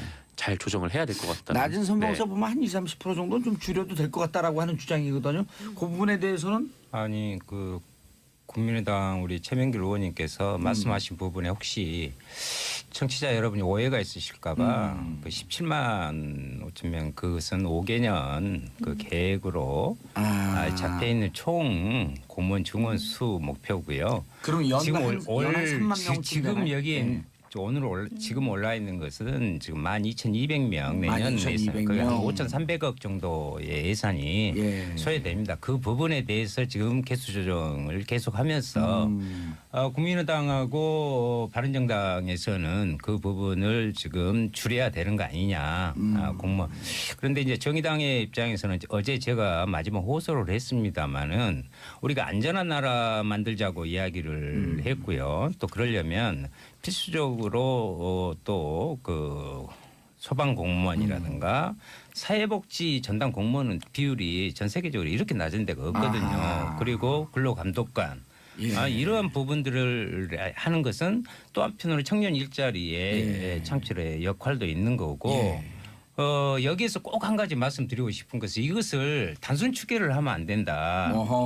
무슨 말씀이냐면 전체적으로 이렇게 안전한 부분에 공무원 역할을 해냈을 때 사회적 비용이 크게 절감된다는 거. 이것을 우리는 간과해서는 안 된다. 그 축에는 그러니까 SOC 도로 놓을 때 이런 때는 뭐 엄청나게 물류 비용이 막 5배, 6배 절감된다고 이렇게 이야기하면서 이것을 하면 사회적 비용이 엄청나게 절감되는 것은 야당에서 아니 우리 빼고 야당입니다. 윤수아 의원님은 국정감사 한번 하고 오시더니 아주 그냥 내공이 일초였잖아요. 그리고 지금 그림자의 보기 등은 아주 깔끔한 브리핑이었어요.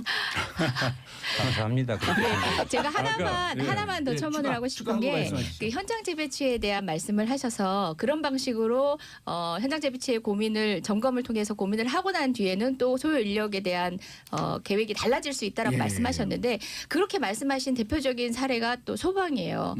재난이 많이 나는 지역 위주로 현장 공무원을 많이 배치하고 이것은 재난이라는 것에 대한 기본적인 인식 자체가 저는 부족한 게 아닌가라는 생각을 합니다. 알겠습니다. 재난이라는 것은 재난의 발생 빈도로 유추어 앞으로도 그럴 것이다가 아니라 통상 예측되는 가능성 있는 재난에 대해서는 항상 상시적인 적정 인력의 공무원이 대기해야 된다는 점을 말씀드리고 싶네요. 알겠습니다. 추계가 조금 부족하더라도 추계가 이제 그 나왔다라고 하는 말씀. 그다음에 17만 5천 명이 아니고 이번에 아니 그 반영되는 말씀은 17만 이명박 저 문재인 정부가 예. 출범하면서 문재인 정부 임기 5년 5년 이내 예. 17만 5천 명을 이번엔 계획을 얘기한 12,200명 거고요. 맞나요? 12,221명입니다. 81만 명 아니었어요?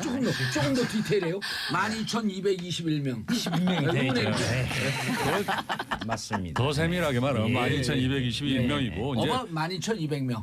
12,221명. 예. 정부에서 오는 안이 그거예요. 정부에서 오는 안이. 이 중에서 이제 군무원 국방부 같은 경우는 3,954명인데 예. 좋다. 좋습니다. 우정사업본부에서 1,004명. 예. 집배원. 집배원. 눌려 좋다. 그런데 국민의당이나 바른정당이나 이건 뭐 자유한국당도 마찬가지지만 이걸 보다 보면요. 현장 재난 관련 임무지만 데스크 인력들이 있습니다. 안에서 내근하는 인력들. 그런 부분을 좀 현장으로 배치를 하고 내근 수요 인력의 숫자를 좀 줄이면서 재배치하는 계획이라든지 아까 얘기하지만 사실 우정사업본부도 그 량이 많이 줄은 지역이 있거든요. 실제. 그런 부분은 그 사람들을 좀 다른 데로 이동 돌려서, 바쁜 데로 배치하든지 이런 돌려서. 방식으로 해서 좀 소요를 정확하게 계산해보자. 그렇게 해보니까 최소한 20% 정도는 그 숫자보다 적어도 되더라. 근데 방금 우정 그 사업과 관련해 가지고 그 이용량이 줄은 부분에 대한 얘기를 하시는데 이게 바로 우정 사업이 공공화되면서 비용이 들더라도 반드시 해야 되는 서비스라는 것에 대한 그냥 기본 인지가 부족하신 게 아닌가 좀 아쉬움이 있네요. 부족하다고 하니까. 예. 아니 왜냐하면 부족이라는 그렇게 말. 어려운 상황에서 한 통의 우편을 배달하기 위해서 가다가 사고 나시는 분 우리 그런 사례들 작년에도 여러 차례 봤습니다. 아니 그걸 이게 반대한다는 게 예, 예. 아니잖아요. 그래서 그런 식의 구조조정은 안 되는 거죠. 복지부에 있을 때 경험에 비추어서 말씀을 좀 유일하게 혼자 장가를 해봤다.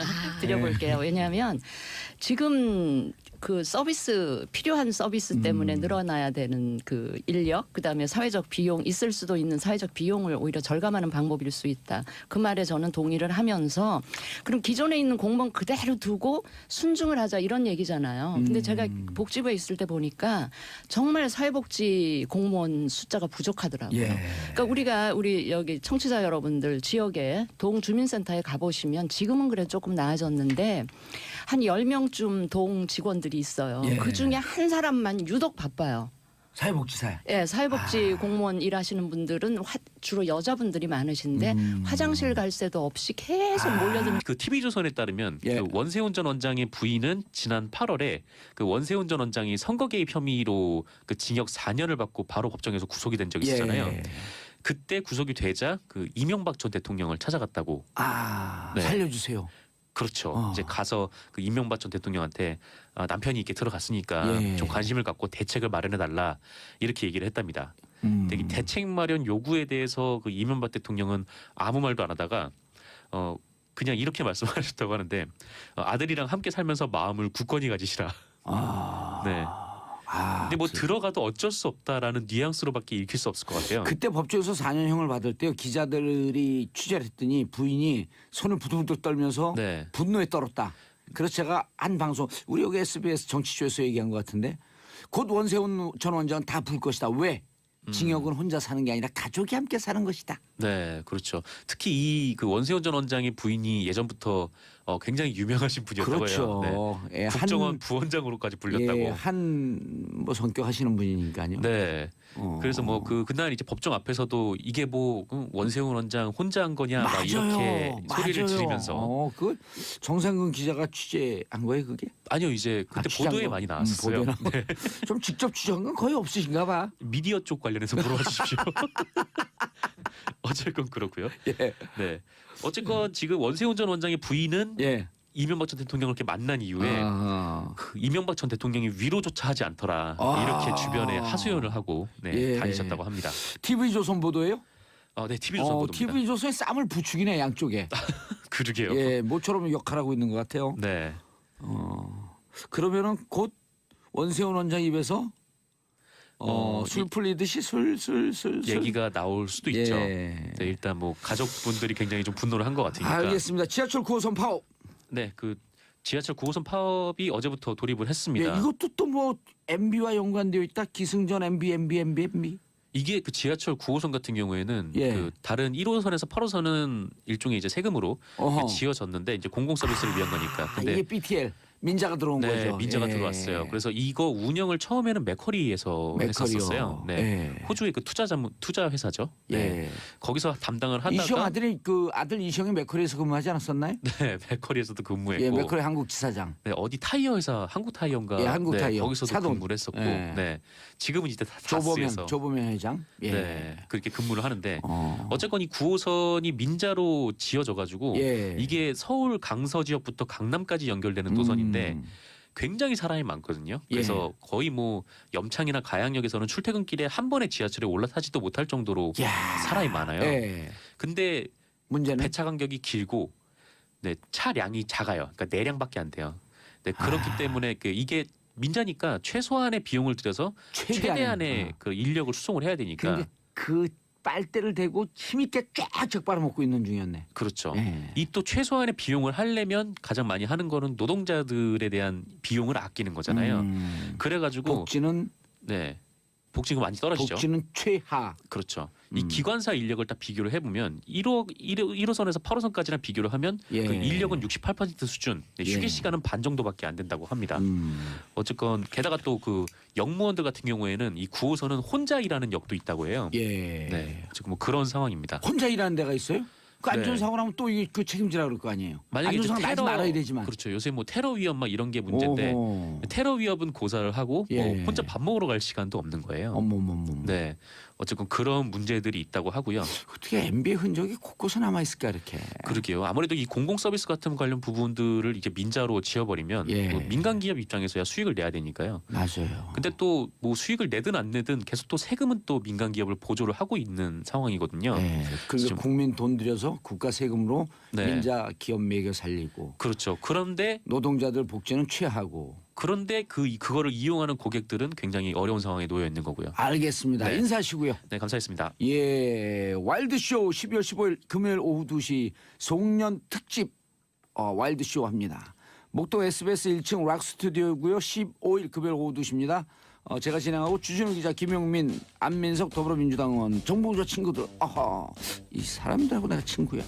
방청 신청은 문자로 샵 1035, 짧은 건 50원, 긴 건 100원. 자, 간단한 신청 이유와 함께 문자 보내주시면 당첨된 분들에게 개별 연락드리겠습니다. 정상 기자님 수고하셨고요. 예, 저는 광고 듣고 2부 여의도 UFC로 돌아옵니다. 채널 고정하소 소소소고기.